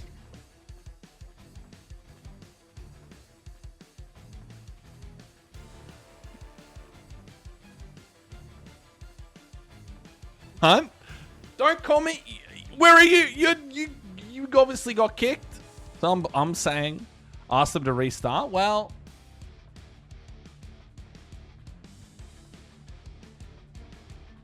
restart your shot. I'm being intentionally facetious. So it's okay. Before anyone takes my slander seriously, I love and respect everybody who enters the Kame House Fight Club, even if you are plagued with connection issues, like some of our illustrious community members may or may not be. Ash has never loved or respected me. That is maybe the most egregious lie I've ever heard in my life.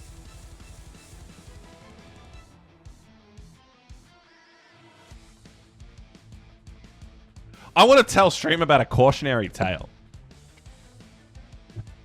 And not one about the Tower of Babylon. I bought recently, as for work shoes, I bought a pair of Doc Martens, okay? I've never had a pair of Doc Martens before. And I was like, man, I've always wanted a pair of Docs. They're really cool. They look good. They're probably big comfy. I'm going to buy a pair of Docs. So I did.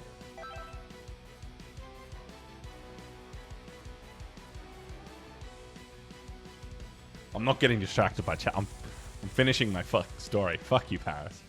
I bought this pair of Docs. Look how good these are. Look how nice these are. Look at these. These are beautiful shoes. Okay, gorgeous. Look at the lining. They're like a matte. They're like a matte leather. So they're a bit different from normal Docs, but they're comfy. I just tried them out in the shop. They fit well. They're comfy. They're awesome. And the lady at the counter was like, "Look, you're probably going to need to break these in a bit. They might be a bit uncomfortable at the start. Be careful. Wear double socks." I'm like, sweet. I can do that. So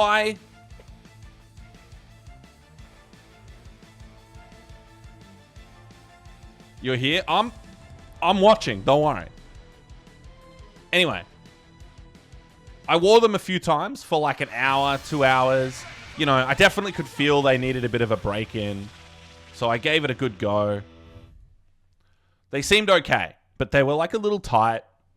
They needed a bit of wear. So I wore them a few times for an hour or 2 hours. And eventually I was like, okay, I need to wear them for longer. So I'm going to use them for their intended purpose. I'm going to take them to work. I'm going to wear them to work. And that was the biggest fucking mistake of my life. If you buy a pair of Doc Martens, do not wear them for a 9 to 10 hour stint when they haven't been properly broken in yet. I destroyed my feet that day. I couldn't walk properly for like a week. I still have some very nasty sores on my right foot specifically. I still can't walk properly because I have to like adjust the way my feet point, where I put pressure on my feet because it's too painful. It's been they swapped sides after restarting. This is their fault for why the names are swapped. All right, I can't believe they fucking do this to me. Can you just pick a side anyway? So yeah, just be wear Doc Martens are fucking sick. Do not wear them for a work day. Until you've worn them a lot in short stints. A lot more than I did. I wore them for like 3 short stints and then I took them to work. I reckon I should probably have done 20 or 30 of those. Honest to God. I don't know how long for, but my feet are destroyed right now because of those Doc Martens. Still destroyed. It's been like 2 weeks. I haven't worn them since. I haven't been able to. It's been too painful. They not only like ripped the skin on my feet to shreds, they also like, because of the way I was walking in them, they like shredded my ankles. like the muscles. Because I wore them.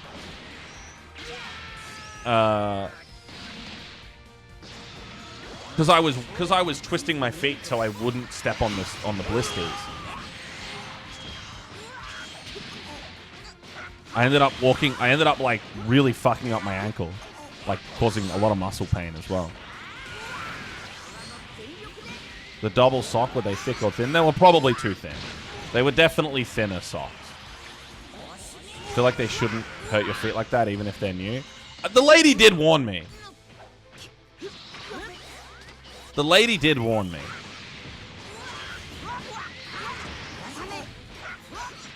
To be fair. I wonder if you have a size too small. Maybe. I mean, the 10.5, I normally get 10.5s. I got 10s. A, because the 10.5s were, the 10.5s were, felt a little too big. And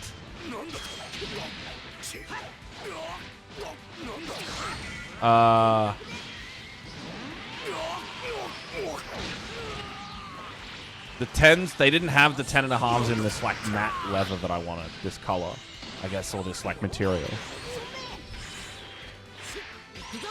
Yeah, I probably needed thicker socks. I also wear bigger climbing shoes than I should. I hate wearing climbing shoes that are too tight, even though they're better for you for climbing, like better, like they make you better at climbing to wear tight shoes. I can't do it. I wear climbing shoes that are comfortable. I don't buy them that are too tight. I'm pretty picky about that. I also have really wide feet, like what Ultimate's saying. Really wide feet. It causes. That's why I have to keep buying new shoes. That's part of the reason I bought Docs, because I wanted something. Nice job, Aves. Game 1. There's still a game happening. Part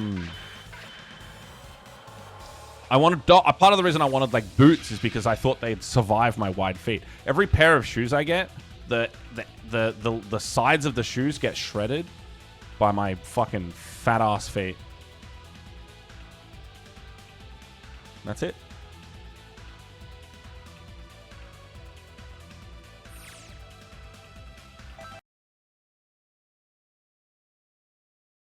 Casual Aves comeback. I should be paying attention.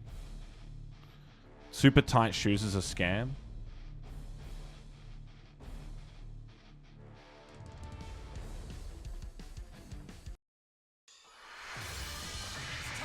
Dude, everyone says that you need like shoes that are super tight. But you know what? I mean, that I'm embarrassed to talk about climbing shoes because I bought climbing shoes that were really comfortable. I bought Scarpas. I spent a lot of money on them. That were like a good size, but also like nicely lined, so they didn't feel like they were murdering my feet. Thank you, Italy. And then I wore them once. I took them to Sydney, climbed in Sydney. I came back to Melbourne. I only had one shoe. And I've been too embarrassed to go back and get another pair or another left shoe. I don't know where I left it. I lost it in Sydney. Thank you, Sydney. I blame that city of hell. Hell city of hell.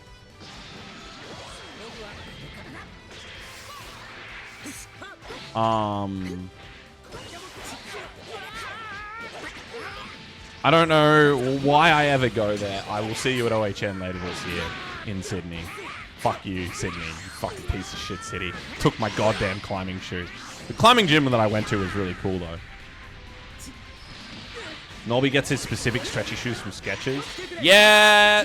My boss also recommends some New Balances that are good for wide feet.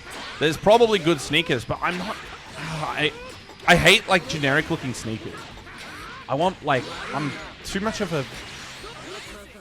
I was about to say something that would get me banned. Too much of a slur for gay people. I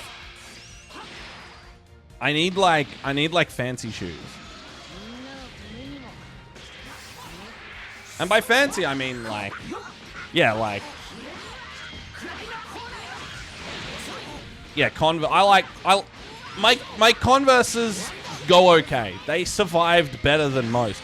I really like Vans, but they get ripped to shreds. My Converses do okay. My Converses do okay.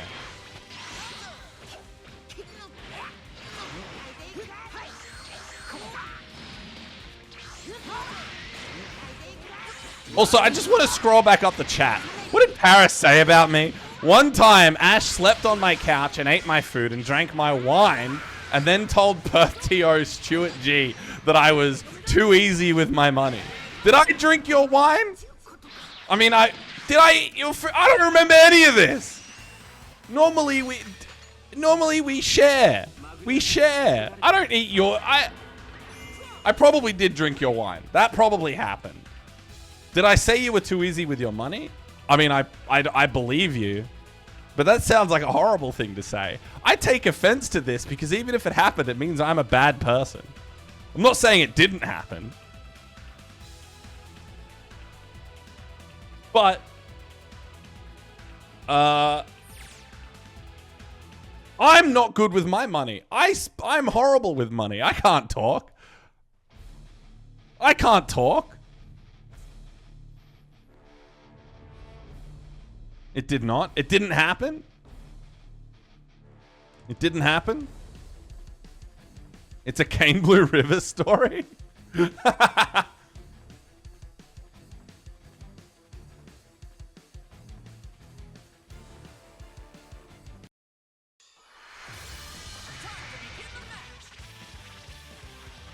Yeah, I think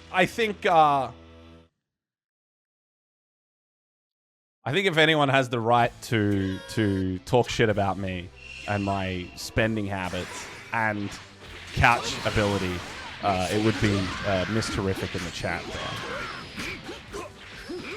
there. Some people know too much. She's one of them.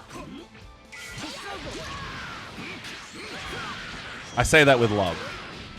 A lot of love. Thank you.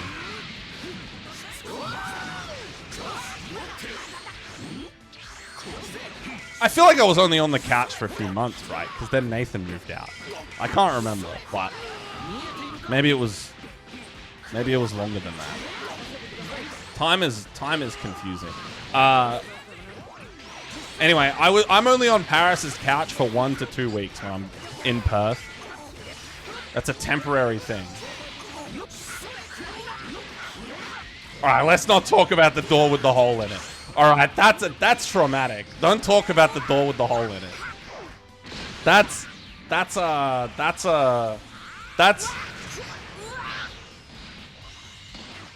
saga of my life that I regret and have worked to understand how to avoid in the future.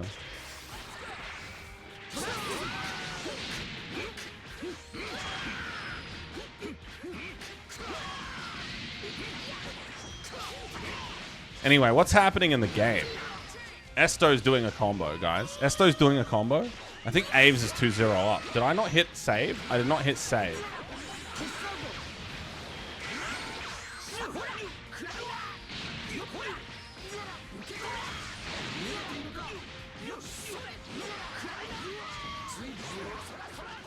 It was probably only a few months. Oh, the full period of time was nearly a year, I want to say. But only a few months of that was on the couch.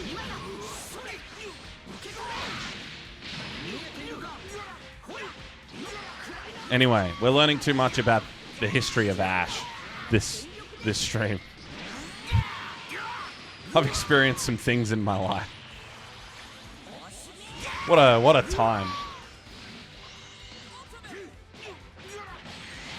Stability has never been my strong suit. I'll say that much. Even to this day. Can't. You know. Can't stay in one place for too long, you know? I think this house I'm living in is the longest I've ever lived anywhere. Like, maybe in my whole life. Well, no, not quite.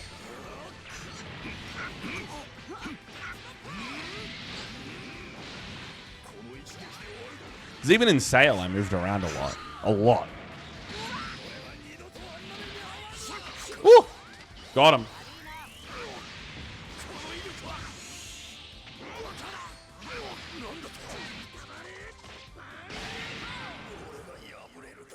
Didn't you move in like the end of 24? I want to say the middle of 24.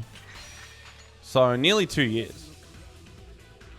Which I think my city apartment was also a 2-year lease. I think I also had that for 2 years. So once I'm past 2 years, if I stay here, you know, any longer,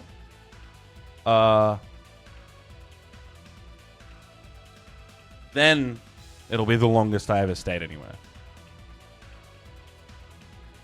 Good job, Aves. He wins 3-0 because he's good at this game. Novix just called you Breedozer in voice chat.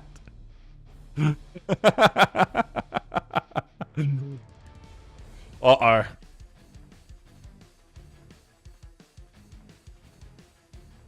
Uh-oh. Hang on, let me adjust the camera a little bit.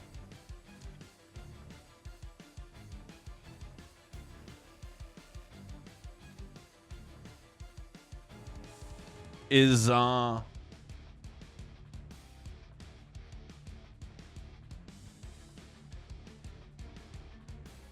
Breedozer gonna...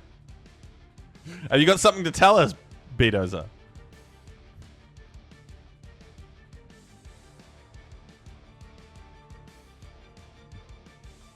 It's okay. You wouldn't be even close to the first person in this chat.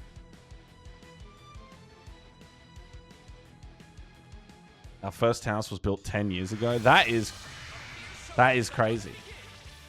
Hello, Mush. It's more Perth, guys. It's more Perth. Mush and Breedozer in losers semi-final. This will be first to two. Breedozer like the cheese. True.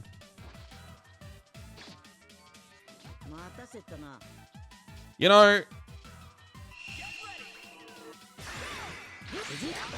I really said to myself this, you know, as I began the stream, I said, you know, this is number 250, okay? This is a big deal.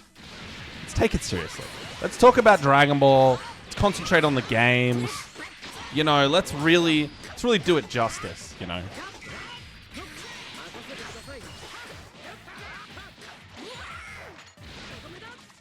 Really do it justice.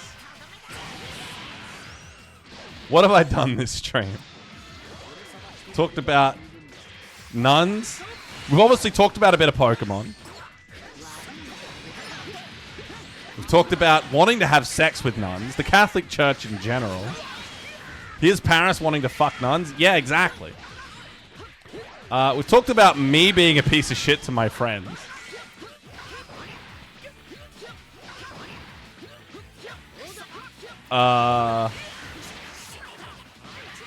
Slick backed hair.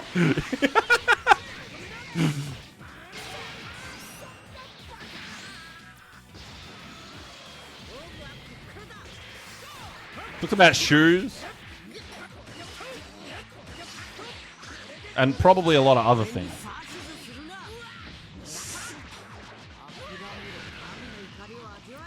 I was a piece of shit, though. God. It's a beautiful thing.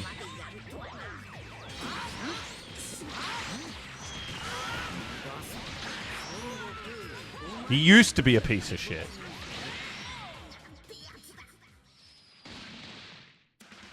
He used to be a piece of shit. You know, now that I've seen more of that show, the used to be a piece of shit skit is genuinely unique in like a really strange way. It feels like it's from a different show. Like it feels like it's shot differently. It feels like it's acted differently. It's got that weird fucking montage at the end of him and his mates, like in the restaurant. Like I feel like none of the other fucking skits in that show were anything remotely like that. That felt like it was like gonna be a HBO drama that they decided to turn into a comedy skit. It's like, it's so unbelievably dramatic in every single piece of its production. And I want to say longer than most of the others as well. Mainly because of the fucking montage. It has arcs. It has arcs, like character arcs in the fucking thing. Ignoring the montage, you know. The main character goes through a whole fucking hero's journey. Like, in the fucking story. In the span of, like, 3 minutes.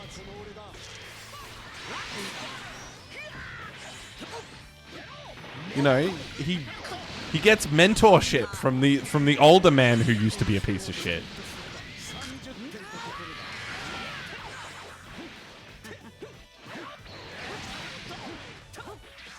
And then discovers that maybe he can, in fact, be redeemed for having used to been a piece of shit. And then the baby forgives him for being a piece of shit. It's Shakespearean. Sorry, my voice cracked to unprecedented levels when I said Shakespearean just there. Please ignore me. Anyway, look how easy I am distracted I am. Look at these mush nab Trunks loops on the screen. Okay. Ooh. Easy, easy, easy. All right, Breedozer. Come on, mate. Come on, mate.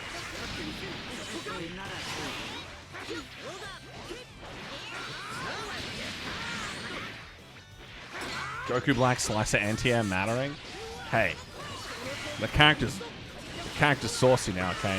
He's allowed to have good things. Oh! Goku Black fell out.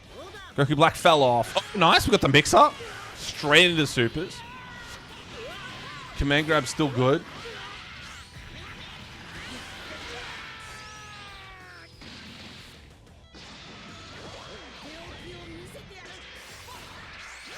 Uh-oh. Hey, that was slick. That was some slick back hair behavior right there. Oh, not the drop combo. Nearly resetting into the overhead. I think I talked about more DBZ in one of my craft streams. Are they making any DBZ at the moment? Dragon Ball content? Well, they're making... Is Daima still going? Mr. Cool is a well-known professional Destiny 2 player. That is true. If you want fucking content, okay. If you want content. Oh, shoutouts to Breedozer, by the way, for bringing that back. That was a sick...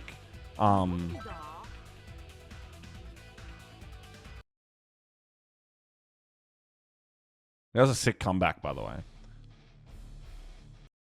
Yeah, if you want content, go and watch the VOD for the blind Last Wish run in Destiny 2 with Beedozer. Okay? If you want content. That man, Beedozer, mate, I don't know how he does it. But he is a funny motherfucker. Is the VOD still there? The VOD is still there. He is a funny, funny motherfucker. The raid is mostly just Beedozer making jokes. And he's good at it. He's so fucking funny. The VOD is still there. They get deleted after like 2 months. I saved most of them, but I'm running out of hard drive space. So I kind of had a period where I didn't save them. So a bunch of VODs from the last few months I think are gone. Which is not good.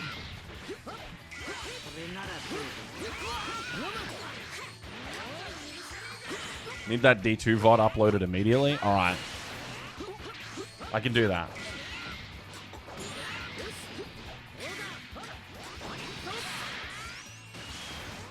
Beedozer, maybe the funniest moment of my entire fucking life, dude. I don't think I've laughed that hard in my life. Because Beedozer spent the first, like, 60 minutes of the raid doing his fucking Sith voice. Boy. I can't even do it.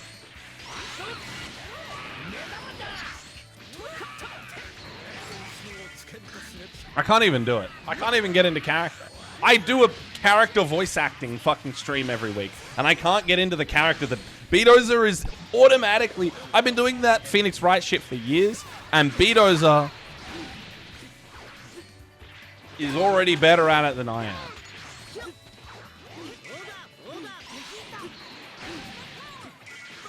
Okay, to be fair, I'd forgotten a lot. I had already forgotten a lot about Last Wish. There were a lot of things I didn't actually remember, but it was good. And I still have no idea how Vault works. I have never been a symbol checker in Vault. I just pick up the ball and go where I'm told.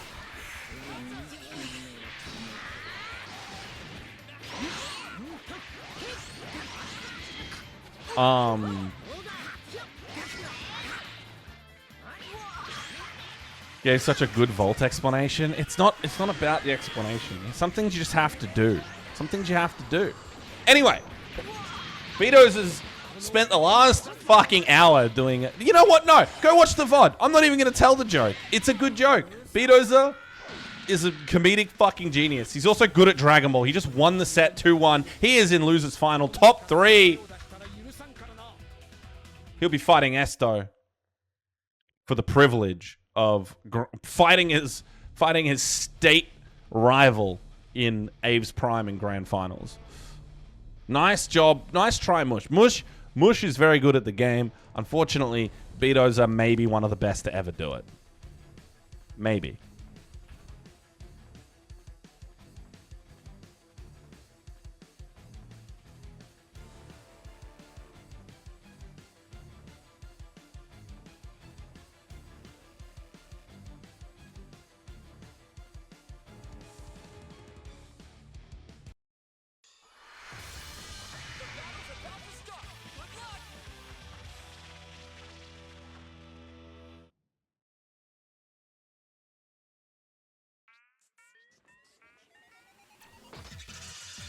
Hello. We're making constant Chud jokes before and during bracket. Many Chud jokes to be had.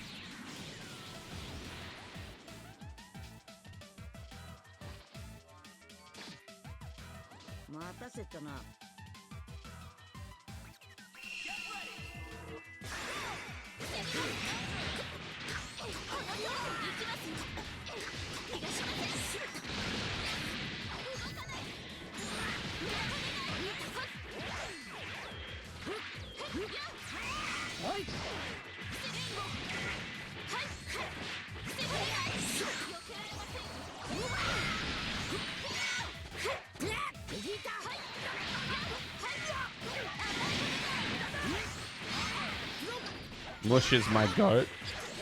Mush is my goat too. I got to the point where in game 1 I dropped a combo on Gohan and he got a hit and went to level 7. And I had to stop myself from bursting out laughing because I kept thinking, oh fuck me, welcome to the Chud Parade.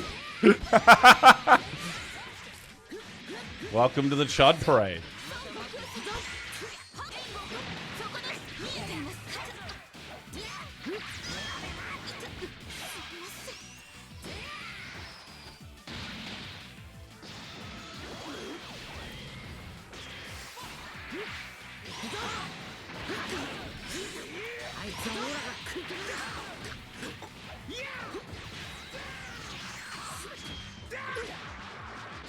Alright, we got S. Broly on screen.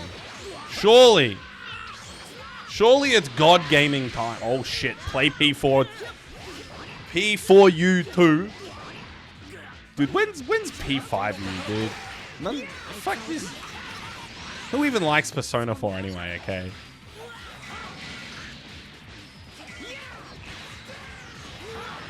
I should... Okay, That's a joke, but I actually don't feel comfortable saying it. I feel like that's too mean, even for an obvious joke. An obvious joke. Mainly because the Aura who runs the tournament, maybe I was just baiting Aura to respond. That was what I was doing. I was just baiting. Adachi PFP. Aura is bad.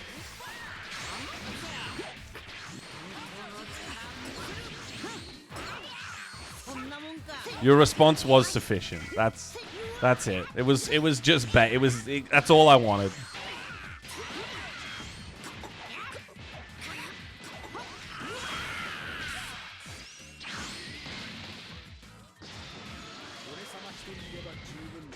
Hello, I'm still dropping frames.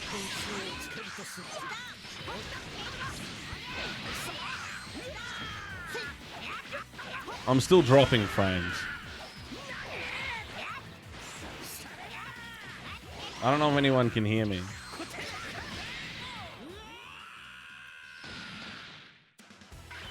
It's still pretty ugly out here. That's Beedozer's team that won. What the fuck? Why is Beedozer so good? It looks like there's an M-Bond game.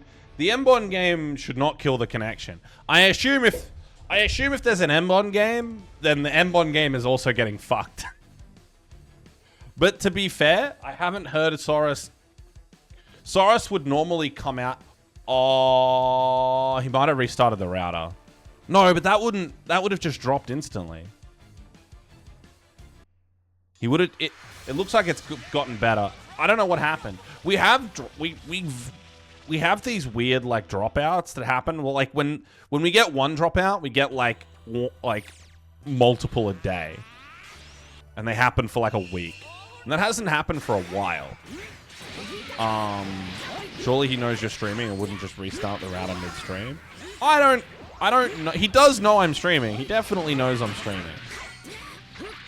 He probably thinks my stream is fucking with his M-Bond game, and he's probably. I know what he's saying right now. He's saying, "Oh, I'll just wait until Ash is done to play. You guys play without me. I'll just wait until Ash is done," because he's probably thinking that my stream is messing with his game, because he's done that before. But we have an absurdly high bandwidth connection. Nothing either of us do should affect the other person. If the internet's dying, it's something external. M-Bond is not fucking with my stream, and my stream is not fucking with M-Bond. Absolutely not. I doubt that's even a particularly high energy, high bandwidth game. I wouldn't imagine.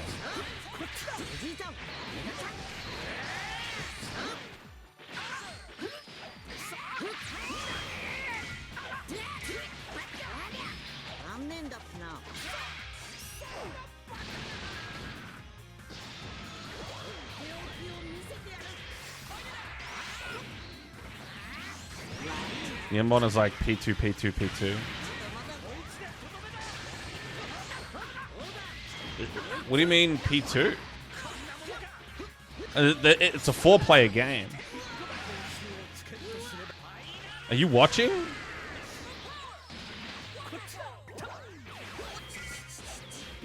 Oh, peer-to-peer. Oh, right, 4-player peer-to-peer. That's crazy, mate. But that would just make him susceptible to problems. It wouldn't use any more resources, I don't think. And even then, it's like, even if it's like multiple of 3, it's 3 times very little. It's 3 times a very small amount.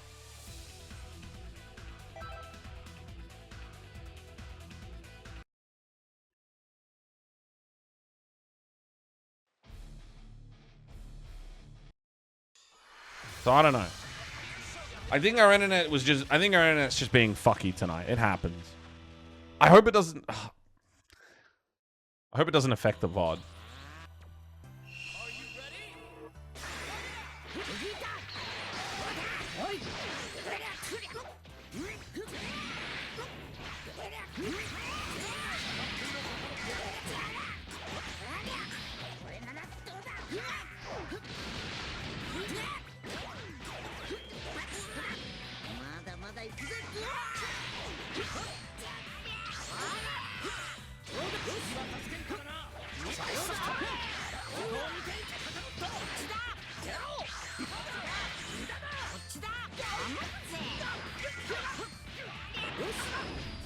All right. Anyway, in Dragon Ball, Esto won game 2. The score keeps not changing. I don't know why. I keep hitting save, and the score doesn't change. This is not my fault. I'm not the one forgetting for once. The score is in the system. It's just not... I have to click save again, because it doesn't work the first time. Dude, Daimo looks... What a strange guy. He's so beefy.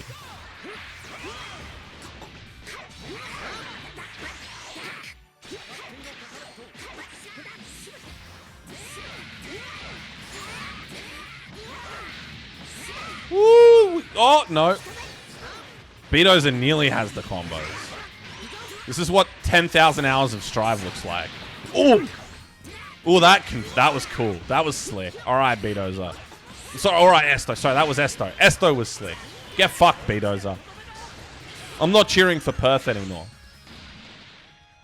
Actually, yes, I am. Mainly because Sydney stole my climbing shoe, so... I can't ever cheer for Sydney. Even when they're the underdog.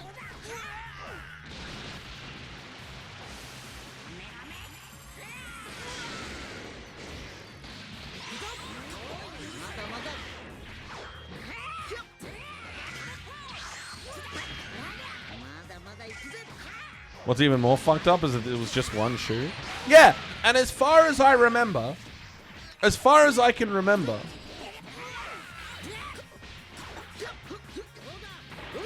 I had both shoes when I left the climbing gym. I put them in my bag, and then I put them in my suitcase, and then I never took them out of my suitcase again. I swear to God, I pretty distinctly remember that. So I genuinely don't have an explanation as to where that shoe went. Unless it fell out somewhere or like... Oh, damn. Good job, Esto. Esto's doing work.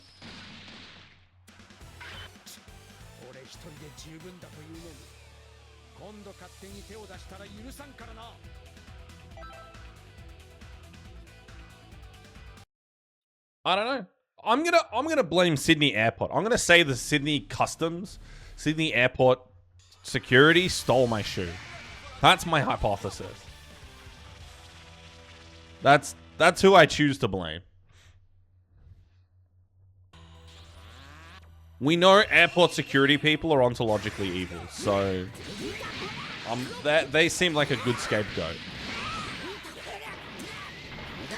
My stream died, so I assumed Aura killed Ash for the P4 comment. Yeah, that's pretty much what happened.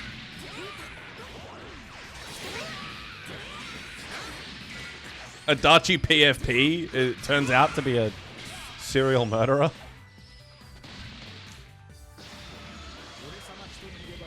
No way.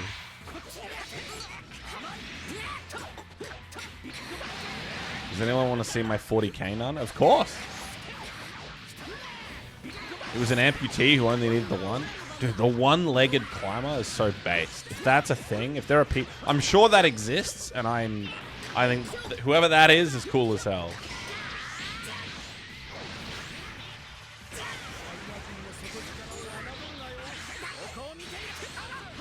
Oh, the raw tag. Daima Goku saved. Chud Goku survives. Oh, good blocks.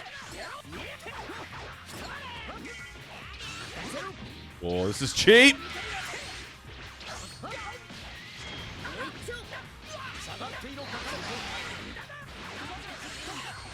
Oh, raw 2H, it worked. Got away with it. It didn't work, but he got away with it. There we go, into the command grab. I knew the scoop was coming eventually. 3 bars, not enough to kill. Doesn't overcommit. Oh, gets caught. Blocks the assist and then gets hit by something. Unfortunately, Esto not able to finish the combo. We're doing a lot of teleporting right now. It's not working. There we go, and jumping the command grab as well. Esto's learning as he fights. Nice. Little punish. Great movement.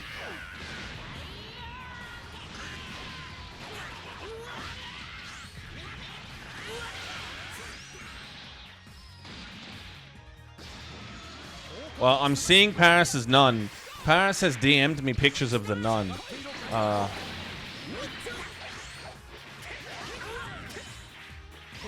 She looks very cool. I'll show the stream if I can.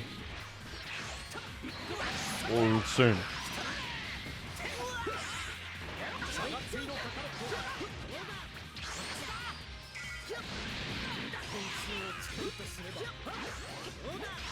Oh, the scoop! Beedozer not ready for his own bullshit.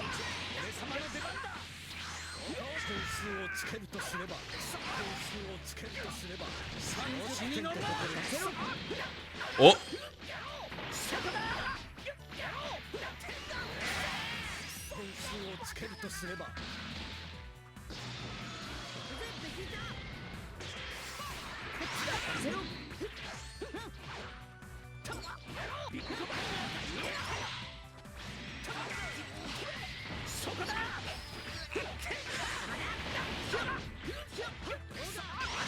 BDG Dozer? That's a good one. That's pretty good. Hey, we're up to final character. CugeltheClever could take match point here. Diamond Goku. Did it work? It worked. That super's so strange. It doesn't do any damage until the end. I guess if the cinematic happens, it means it worked. Beedozer takes the game. We're going 2-2. I have no fucking idea what I just saw. The reversal level 1 fucking dive grab. I'm so confused, but it worked. Let's go, Beedozer. I don't know what I'm looking at. Anime reveal or anime reversal?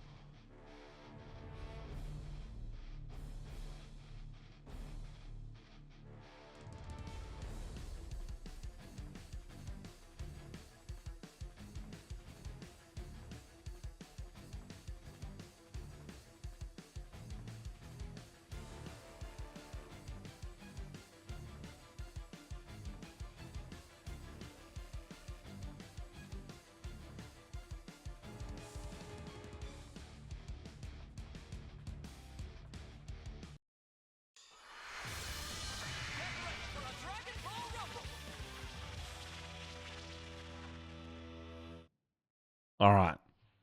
It's 2-2 in losers finals. Your host, Fish Elf GC, is currently commentating this riveting match of Dragon Ball Fighters for Kame House number 250. And that sounded like I was being ironic, but it's just me committing to doing a good job.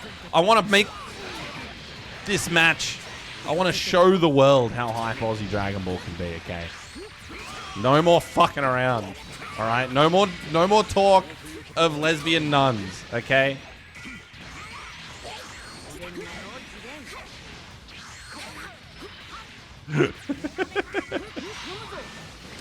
What's going on? Daima Goku is doing dumbass fucking bullshit.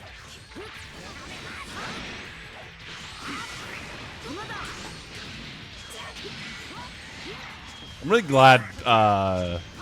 glad Ben doesn't watch this stream anymore. Commander Ben. Oh, I feel bad for him. He's such an earnest Catholic. I feel like I would be offending him, like genuinely, and I would feel bad. He doesn't deserve it. I miss Ben too. He's a good boy. You are earnest, Paris. I think maybe for reasons he will not appreciate. Doesn't really hang out online in general much anymore. That's fair.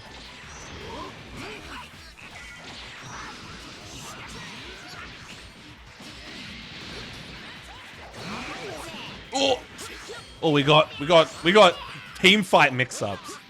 2x KO team fight mix-ups. Let's go.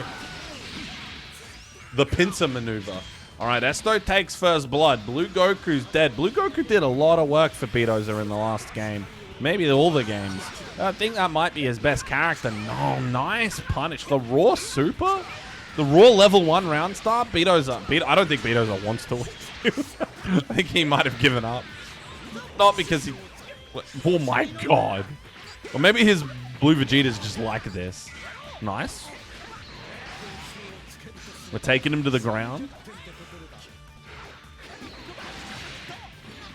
Diamond Goku's still alive. Anything is possible. Oh, this is a lot of damage, actually. We got those grounded final burst loops. Final burst? I can't remember what that move's called. That's a dead character. That's the important part. Big Bang attack? Yeah, Big Bang attack.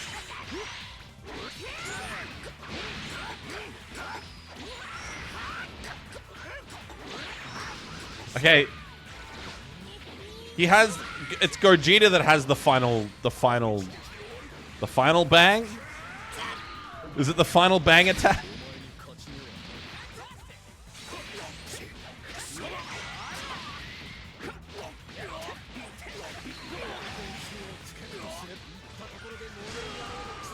It's awful. He plays like an idiot, like a genius, and you lose and you want to quit forever. Just Beedozer in general? You miss Cookie Dude Ben as well? Of course. I definitely miss Cookie Dude Ben. I miss a lot of people. Oh! Big 2H. No, I was thinking of Final Burst because that's... I've been doing the Archipelago randomizer and I'm playing The Legend of Dragoon in the Archipelago multi-world randomizer. And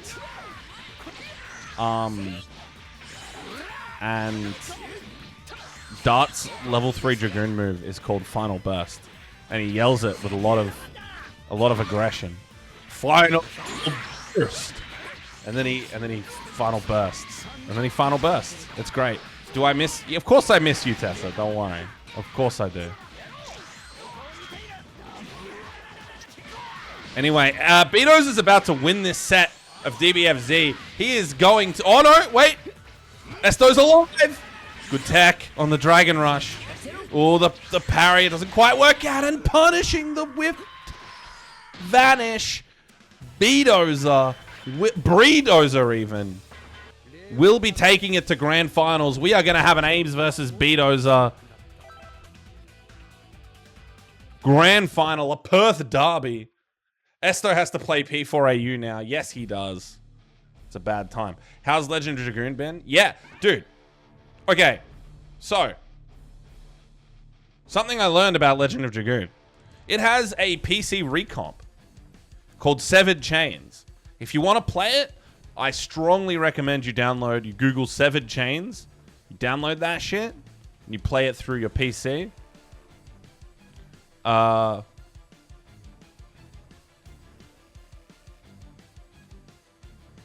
If you have a PS1 copy, you can't obviously make a dump of the files on your PS1 discs.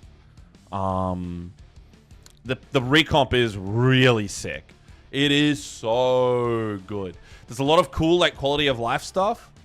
Like shortening animations. There's obviously like speed ups and stuff if you want to like speed the game up a bit.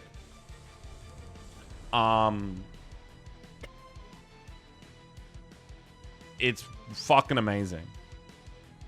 There's a bunch of quality of life. You can have like stacking inventory. So like the game had a hard limit of 32 items in your inventory, which was ridiculous. There's a ridiculously small limit of items. You can have your items stacked now, so you can have you still have the 32 item limit, but if you have more than one healing potion, it stacks. Because before, if you had 5 healing potions, that's 5 out of 32. So there's a lot of good little QOL buffs, and you can just fuck with the game a lot. The recomp is just very, very powerful. It lets you do a lot of stuff. Similar to Ship of Fuckinian, which is my only other real experience with this. Which is the Ocarina of Time recomp, obviously.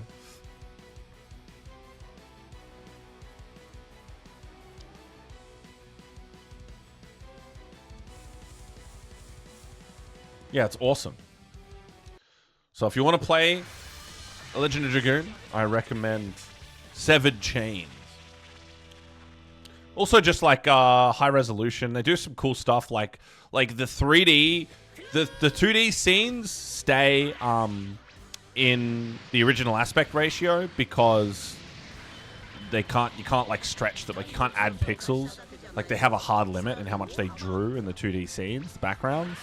But the 3D combat is in widescreen, like native widescreen. So it does this really cool thing where the battle transition like increases the size of the screen.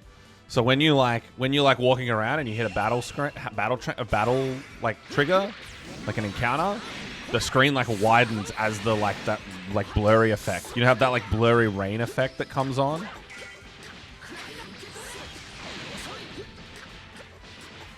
It like widens the screen. It's super cool. Played some PS1 and PS2 JRPGs through EMU and the quality is crazy. This is light years ahead of an emulator though. This is a whole different thing.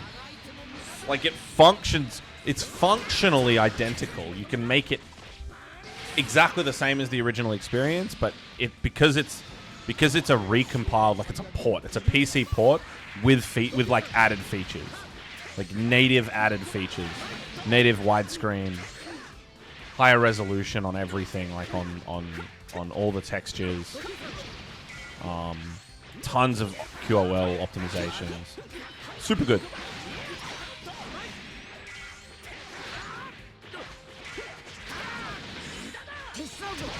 Anyway, we got grand finals. We got a Perth derby. Now, Aves is pretty good at this game. Beedozer is pretty good at fighting games. But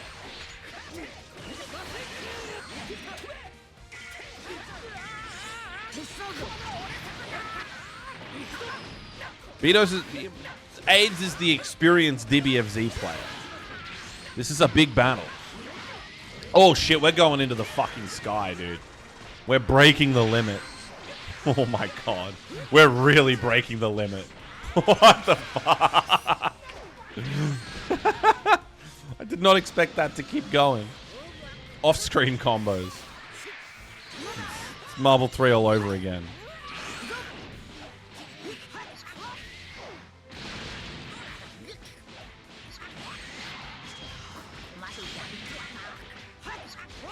Pretty good.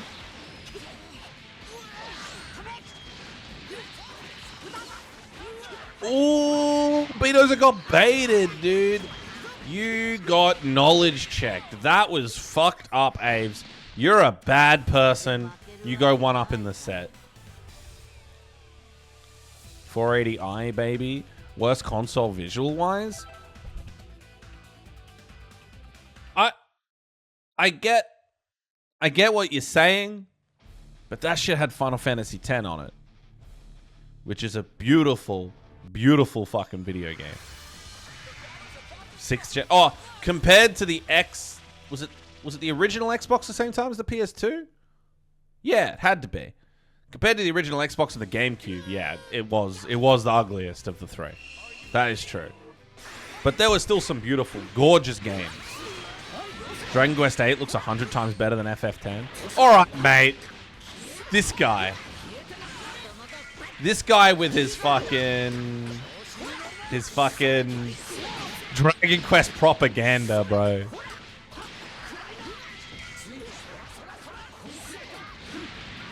Are you wrong? I don't know. I've never played Dragon Quest VIII. I've still never played a Dragon Quest game. Because I'm a bad person. I can't even remember which one I was told to play first. DQ8 is also the best PS2 JRPG and also the best JRPG. Alright. Probably DQ8. Okay. Listen. I mean, that's a long series. If 8 is the best one, I will accept that it may be... Listen, I have an extraordinary amount of love for Final Fantasy X. To say it's the best, it's better than that, is fighting words for me. Even though I've never played it. So I can't say you're wrong because I haven't played it. But FF10 is a spectacular video game. It's a different vibe. Oh! Aves knew, dude. Aves was flipping. Aves knew exactly some bullshit was going on. Oh my god. What is happening? What is that? Dude, these two. Dude, nobody's getting hit. It's Flip City. Oh my, nice. Let's go, Beedozer. Yeah, it's a different vibe. I'm assuming the weird thing about Dragon Quest is that it feels like its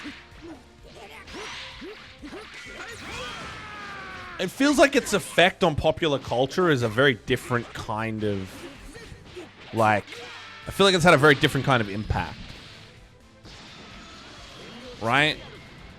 Dragon Quest, to me, what I understand of it is it's very memorable for its, like, timeless sort of concepts that exist, which FF has some stuff like that too.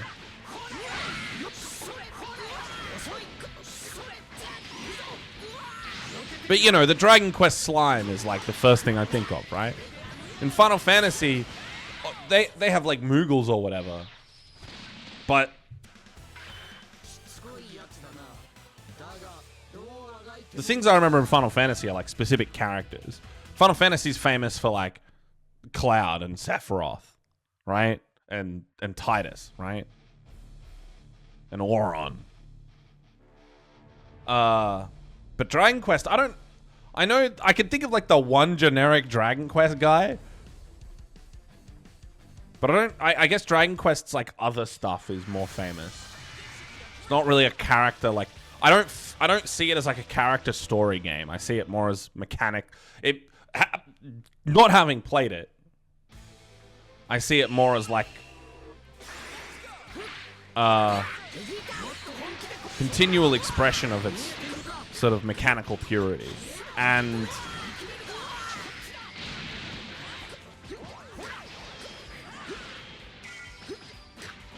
yeah, I just don't hear anyone ever talking about the Dragon Quest story being fucking crazy or sick.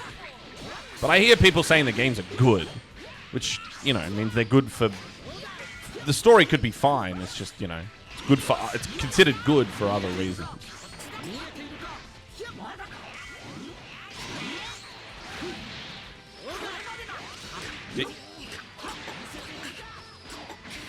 Persona 4 came out in 2009 as 480i, 50 hertz. Sounds awful. I bought and played a few hours of DQ10 or something and bounced off. Might have been 11. Because, yeah, 10 is the MMO. Anyway, Beedozer is about to win the tournament. I mean, Aves is about to win the tournament. Aves is about to win the tournament. We'll talk about Dragon Quest later. 11 is the one that's on Steam. Or on PC. Okay. Aves is doing hella work right now. Beedozer Vegeta has to find an answer because he is in trouble.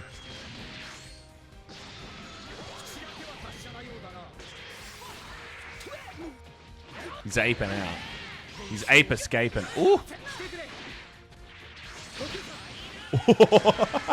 Hey, that works. Level 5, baby. Send it. Send it. Hell yeah, Beedozer. Do it for the people. Aves was ready. He blocked. Aves is going to go for a kill here. Aves is going to go for a kill combo, surely. Oh, what? Oh, never mind. The reset. Beedozer's going to die with Spark again. Beedozer, no. You got reset with Spark. Oh, this is so sad. Oh, Aves let you live. Aves fucking let you live. He let you hit this. Oh my god. Outplayed. Outplayed. Aves is simply too good at... I need to check up on my cat. I hope Carrot's doing okay. Because Beedozer's definitely not. He's getting his ass beat. Aves is going to take Kame House 250 in a 3-0 in a sweep. Because he's too good at DBFZ. It's fucked up.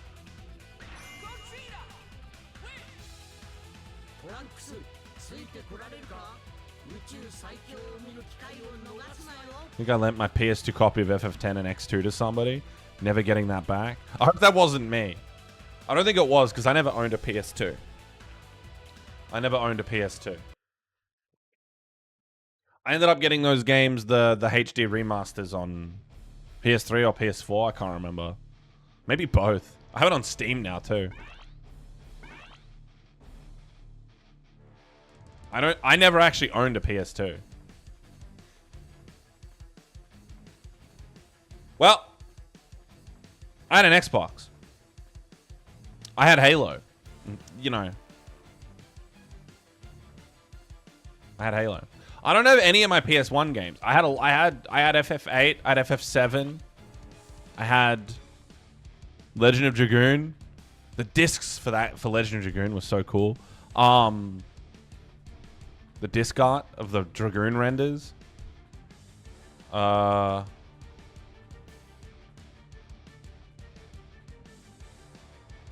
I don't have any of those anymore. I don't know where they are. I had Legacy of Kain. I had Soul Reaver. Oh, what a sick fucking game, dude. What an incredible video game was Soul Reaver. Shoutouts to Soul Reaver, dude. Oh, I need to play that shit again. They keep threatening to do a remake. I kind of hope they don't. I don't know if a game like that can ever be replicated. I think part of its charm is being a janky ass PS1 game. It was Luke. Damn, rip.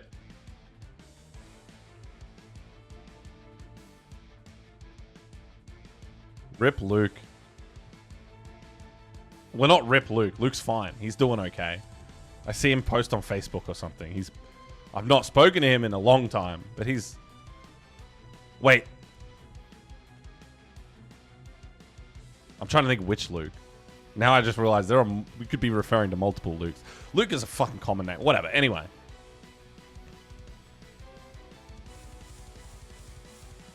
Legend of Dragoon really is 4 discs. Oh, yeah. Oh, yeah. Shoutouts to Aves for winning the tournament. Oh, there I am. It's kind of nice with it. Oh, how did I do on predictions? I keep hitting the 3 shots. My kids have only played retro games. They have been introduced to PS2. Hell yeah. Shoutouts to Avocado Boy. Avocado Boy is doing very well. I was the only prediction, so I better have fucking won. Ooh, I actually had Beedozer coming 4th. He came 2nd.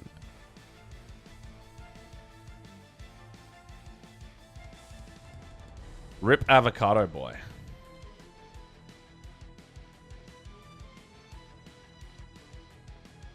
Guy fucking hates Beedozer, apparently. Beedozer, I genuinely, after that last Wish run, Beedozer's the funniest guy I've ever met. I don't think I can ever...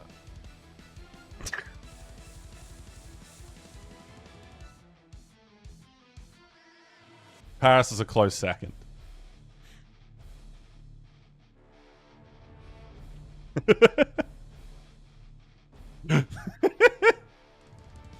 That's pretty funny.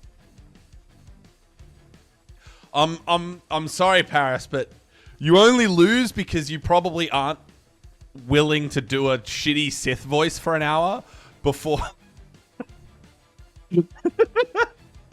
No, I said I'm not going to tell the joke. You have to watch the VOD. You have to watch the VOD. And you have to watch that shit for like an hour to get to the punchline of this. You have to get to the punchline of what I was referencing. You have to spend an hour listening to Beedozer say everything in his shitty fucking laughing Emperor Palpatine fucking voice. Like, he did not break character for a solid hour. I swear to God. He was just Emperor Palpatine the whole time. And then he wasn't. On my channel? Yes, on my channel. He was so committed to the bit, and until he wasn't. It was a beautiful moment.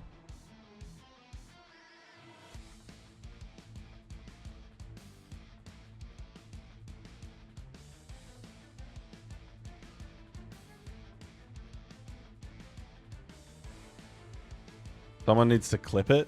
The problem is, there's a build-up. You have to listen. You could do it with like a highlight reel. You could like, I could like cut together like Beedozer Sith best moments, and then cut together the fucking.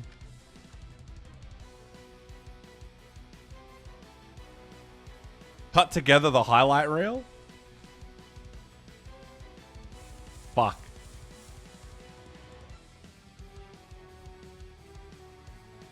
And just cut all the bits of Beedozer doing dumb shit.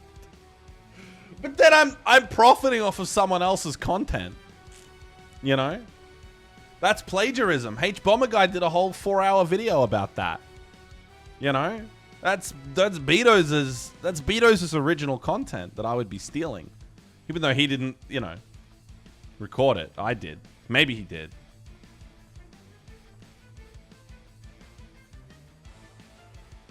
I did the work. I helped him through Last Wish. That is the work. That's my payment. I helped him complete Last Wish. We did Riven legit. You recorded. It's your content. Yes. That's vaguely true. Is that... Obviously, I know what you're saying. But like, do you know like the fan cams of K-pop? Do they ever get like copyrights? Like if I go to a concert and I record the whole thing on my phone and I upload that to the internet, surely that's a breach of something, right? Is that how that works? I don't know. I'm not sure. You retain all copyright to your voice and performance. It's 100% of reach.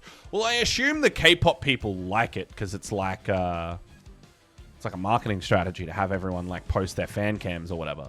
But like, you're not meant to go to like the Melbourne Symphony Orchestra and record the fucking concert, right? Which makes sense. Every day I get accosted by TikTok interviewers on the street. Is it not just fucking doomsday preachers anymore and Scientologists or Dianetics scholars of Dianetics?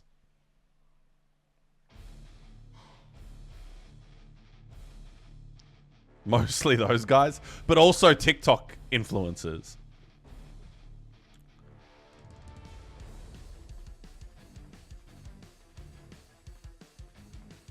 I've never actually been stopped by or accosted by a TikTok influencer, and I hope I remain so lucky. I don't live in the CBD of my city though, and walk down the street.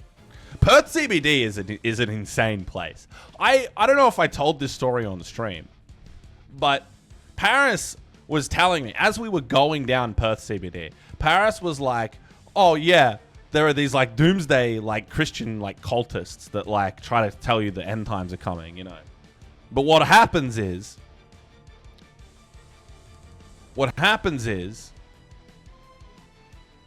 they get into arguments with each other. Some of the doomsday cultists think that they have a better theological grasp on being a doomsday cultist than the other doomsday cultists. They're not from the same doomsday cult. So they get into fights with each other on the street. One doomsday cultist will hear another doomsday cultist say some shit, and they'll start an argument. And I was like, that, and Paris was like, I've seen it happen. And I was like, that's funny as fuck. That's cool. We go into Woolies. And as we're going into Woolies, we're sitting down. I think we bought something from Bread Top. We're sitting down, we're eating just on the street, like in the mall, in the walking area. There's like chairs and stuff, right? Doomsday cultist comes up, starts telling us if we've converted to God, really pushy. We're like, fuck it, we're going to Woolies, we're ignoring this guy. Sorry, man, we're not Christian, we don't really care, right? So we walk off, He's yelling at us as we leave, by the way. He is, like, aggressive. He's like, you guys don't understand. You'll burn in the fires of hell, this and that. And I'm like, no, we got to fuck off out of here. This is annoying. So we go into Woolies. We're not there for long, maybe a couple minutes. We're grabbing some quick shit. We come out, and some other guy has heard this guy that was bothering us and has started an argument with him. As we're leaving, the guy who was talking to us is having a full-on shouting match. Fully fucking laying... Some other guy is just laying into him. Like, telling him he doesn't understand the Bible. He's a fake Christian. Like, giving him, like, I only heard it for a second as we were walking past. Because they were fucking aggro. They were both as hard into each other as you could imagine. And this was 5 minutes after Paris told me that this is a thing that happens in the Perth CBD. I've never seen this in my life. I've never seen multiple street doomsday preachers fucking butt heads. But it's like, at this point, don't you all know each other? Like, surely these two guys who were arguing have met before. You should have asked him if you can fuck nuns. Well, I assume the doomsday preachers aren't Catholic, so they'll probably say, yeah, nuns are a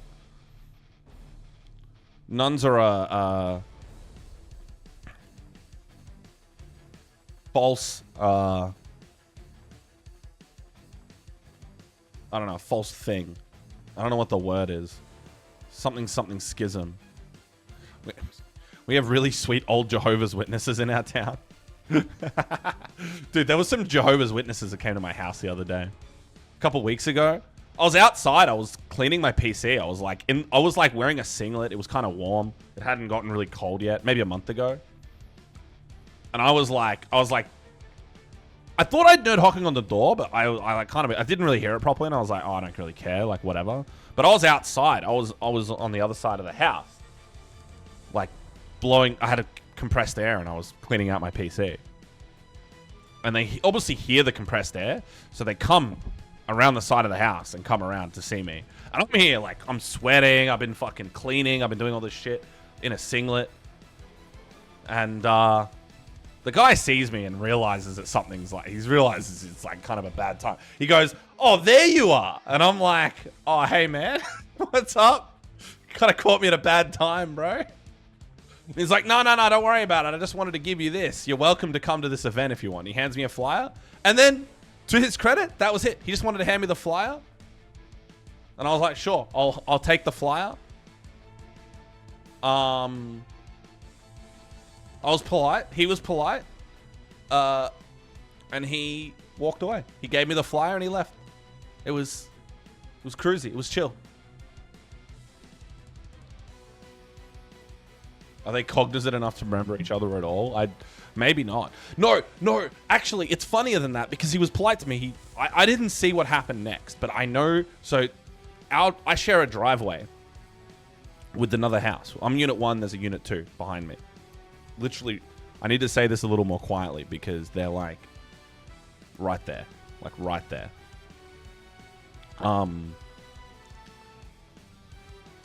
They might be able to hear me when I say this, but our neighbors are also cultists, I think. Kind of. They're like, they have like a Hindu, they're not like Hare Krishnas. They're really cultists, but they're like, they have like a Hindu, like astrology thing going on. They do like Hindu astrology classes and like future like psychic readings and shit. And their website is crazy. Like, it's insane. It's not even particularly Hindu. They have like pentagrams and shit. I don't really understand. Like, it's really bizarre. I would show you, but I would genuinely be doxing myself. They're really nice people, by the way. They're really, I've had some interactions. They're really nice people. They're a bit unusual, but they're nice people. But they're not subtle about their particular religion or astrology thing they follow. Like I said, it's Hindu. I know it's Hindu because I asked a friend of mine who grew up Hindu. He's not really religious anymore, but I'm like, do you recognize this like name, like Sri Baba? And he's like, yeah, that's like a Hindu saint. It's like the equivalent of like Saint Michael or whatever, right? And I'm like, okay, cool. He's like, yeah, they you know, people who follow this particular saint believe these things. You know, as like a subset of Hindu religion. And I'm like, yeah, cool, that makes sense. But these guys take it to a level that's a bit strange. As I said, they're not particularly subtle about it. First of all, they advertise on Google Maps. If you look at my address on Google Maps, my address does not come up. What does come up is the Sri... I shouldn't say this because I'm actually doxing myself again. But if I actually... Because you could Google it and find out. But stuff related to Sri Baba. And...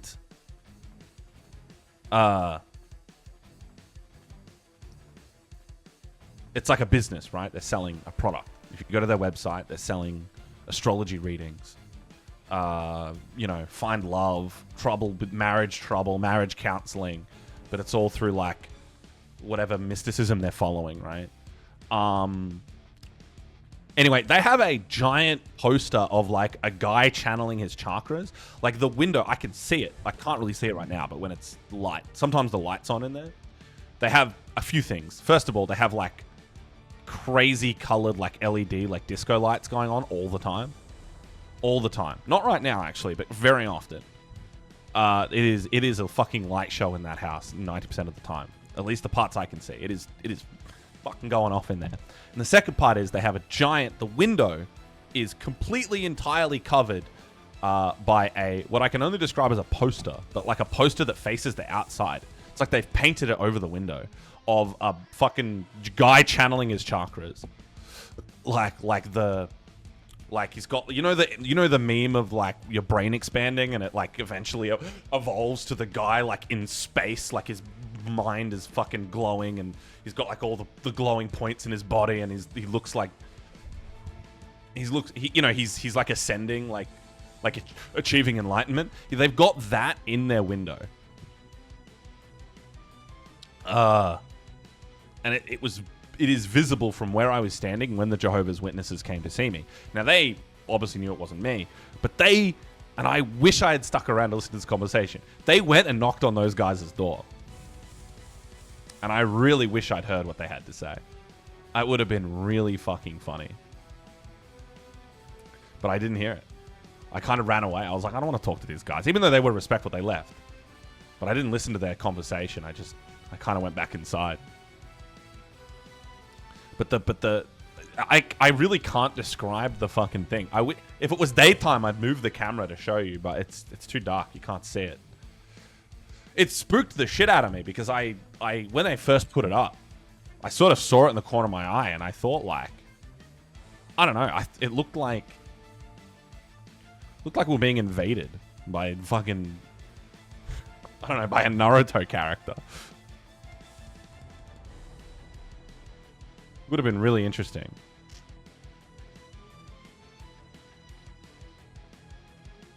Would have been really interesting. It would have been a fun conversation. They seem really nice.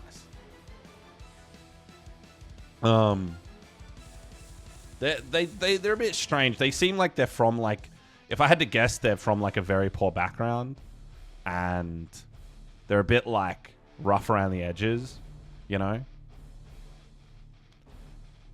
But in a nice way, in a way that I can respect. And they're hustling. They're hustling as hard as they fucking can. The one thing they do that is really annoying, and Soros can attest to this if he listens to what I'm saying, because he was the one that brought it up the first time, and I didn't believe him. Is that I come home one day and I think he was working from home. He'd called in sick or something. He'd slept in, and he says to me, he's like, man, I had to. Because the guy who lived in that house before these guys was a psycho. Was a real problem. Caused us like genuine problems. Was like threatening to take us to court and shit. Because like when I streamed, he'd get mad that I was too loud and like threatened. So I had to like rearrange the whole house and it was a whole drama. So when he left, we were partying. Me and Soros were having a great time because we were like, thank God that guy's gone. But these guys moved in, and Soros is like, oh man, can't we just... He saw that, like, he knew they were into... He saw the astrology thing, and he's like, that's pretty weird. He's like, I hope we don't have any weird neighbors again. I was like, oh, it's fine, whatever, you know. This is... And again, they might be a bit weird, but they're much nicer. I'll take these guys over the fucking guy revving his fucking V8 Commodore at fucking 2 a.m. because he's pissed off at us for playing video games too loud. And putting spotlights through our fucking windows. Soros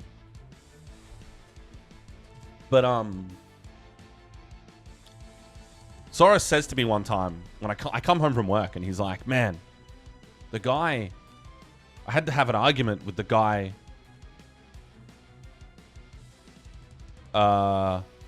outside who just moved into that house. And I'm like, what do you mean? And he's like, oh, I got woken up at 10 o'clock this morning by this guy ringing a bell. And I'm like, what do you mean a bell? Like a handbell? He's like, yeah. And I'm like, that woke you up. Your bedroom is like as far away from their house as possible. You're like, that woke you up? A bell. I was like, dude, come on, you're being silly. Like, Soros is very sensitive to like loud noises. He's sensitive to these things. So I'm like, come on, man, be silly. Don't be silly. Like, you probably woke up and then you heard it and you got kind of pissed off and you were trying to do things and it was annoying. Like, I get it. Like, it's fine. And he's like, no, you have no idea. It was so loud. It was like a fire alarm bell. It was like one of those like red fire alarms. And I'm like, was it one of those alarms or was it just like a thing? He's like, no, he was ringing it with his hands. But it was so high pitched and so loud that it made me think of a fire alarm. And I was like, bro, you're tripping, man. Come on. You're just sensitive. It's okay. Don't worry about it. I kind of didn't take it seriously. And then one day I stayed home and it was around the same time, 10 o'clock. Old mate steps outside his front porch. I can see it from this window. If I open this window up in front of me. Steps out in front porch and he starts ringing this fucking bell. And you know what? Soros was 100% correct. 100% correct. It sounds like a fire alarm. It is so high pitched and so loud. I have no idea how it is possible to get that sound. And it's this tiny little bell he's ringing, and he's an old man. He's not like slamming it. He's like just but it's ear piercing. It's genuinely overwhelming. Like you hear it and you feel like you're being invaded. Your senses are being fucking taken over by this fucking bell. I could not believe it. I'm like, what is this guy's deal, man? Why is he ringing this fucking bell? What is and he just like kind of just does it every morning. I've gotten kind of used to it if I'm home. I'm not home that often in the morning, and he doesn't really do it on weekends. I think people got mad at him. So I think he only does it on weekdays. But he has like a little ritual where he goes outside and he rings his bell, which is odd because it's not like he lives in a community of people that are doing stuff at that time. It's not like he's ringing a church bell for people to come to church. Like, the people that follow his thing are in his house or they drive here. And I know they drive here because they block the driveway, and that also makes Soros mad. So, some of them do walk, actually. I do see people walking in and out from time to time. But I think they're just people that live there anyway. There's like a family of like probably 4 or 5 people that I can tell, that I can see. Maybe a couple more, maybe 5 or 6. I don't know. But this guy just likes ringing his fucking bell every morning. All right. Anyway, I'm telling too many stupid stories. You probably couldn't comfortably talk. Well, not when the previous guy was there. Fucking hell. I had to be scared. I moved my whole setup to the lounge room because I didn't want to be talking in the direction of the house, because if he heard me, we were going to get emails from the fucking real estate again, complaining. But apparently, even after all I did that, he just kept complaining every night that we were too loud. And we weren't doing anything. Like, even days that we weren't home. Like, I'm not home every night. I'm not gaming every night. I'm not loud every night. I think he probably did hear me once or twice. Because I do get loud when I'm mad at League or whatever. I don't know, I'm loud in general, right? The spirits nope out to the noise? I hope so.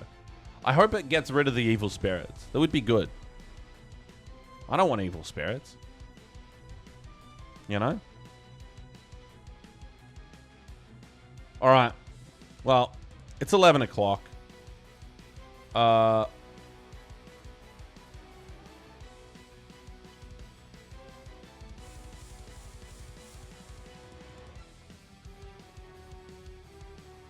It might be 11 o'clock. Why is your avatar Ukyo anyway? Because 10 years ago, I really liked Ukyo. And I have not changed it since. I mean, I still really like Ukyo. I think Ukyo is cool as hell. I'm a big Ukyo fan. I always have been. I played a lot of Samsho too. I played a lot of Ukyo. And I believe that, if my memory serves, that's the Samsho 2 Ukyo.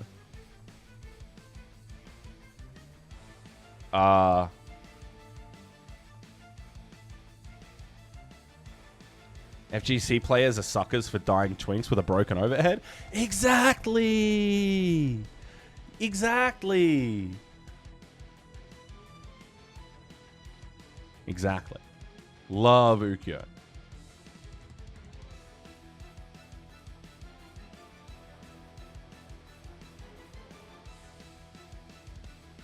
Well, I better go to... I'm not going to go to bed, I think.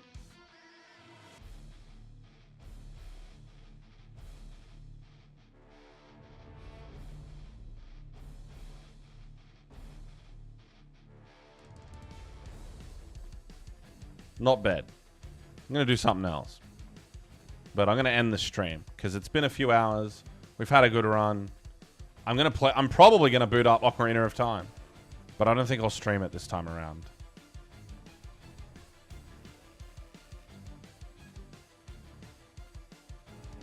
I'm going to upload this VOD, though. Probably not with the ending stories about my house, but I am going to upload the VOD. Do you want to proofread my WoW OCURL lesbian fanfic?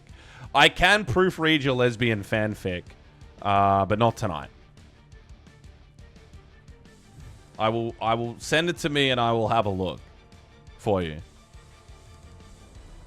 I have proofread people's fanfiction before. This is not the first time that somebody has asked me to proofread their gay fanfiction.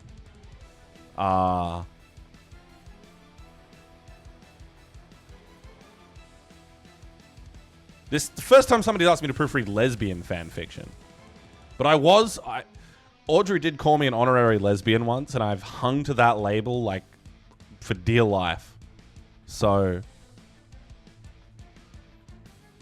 you know, I think I'm qualified, is my point.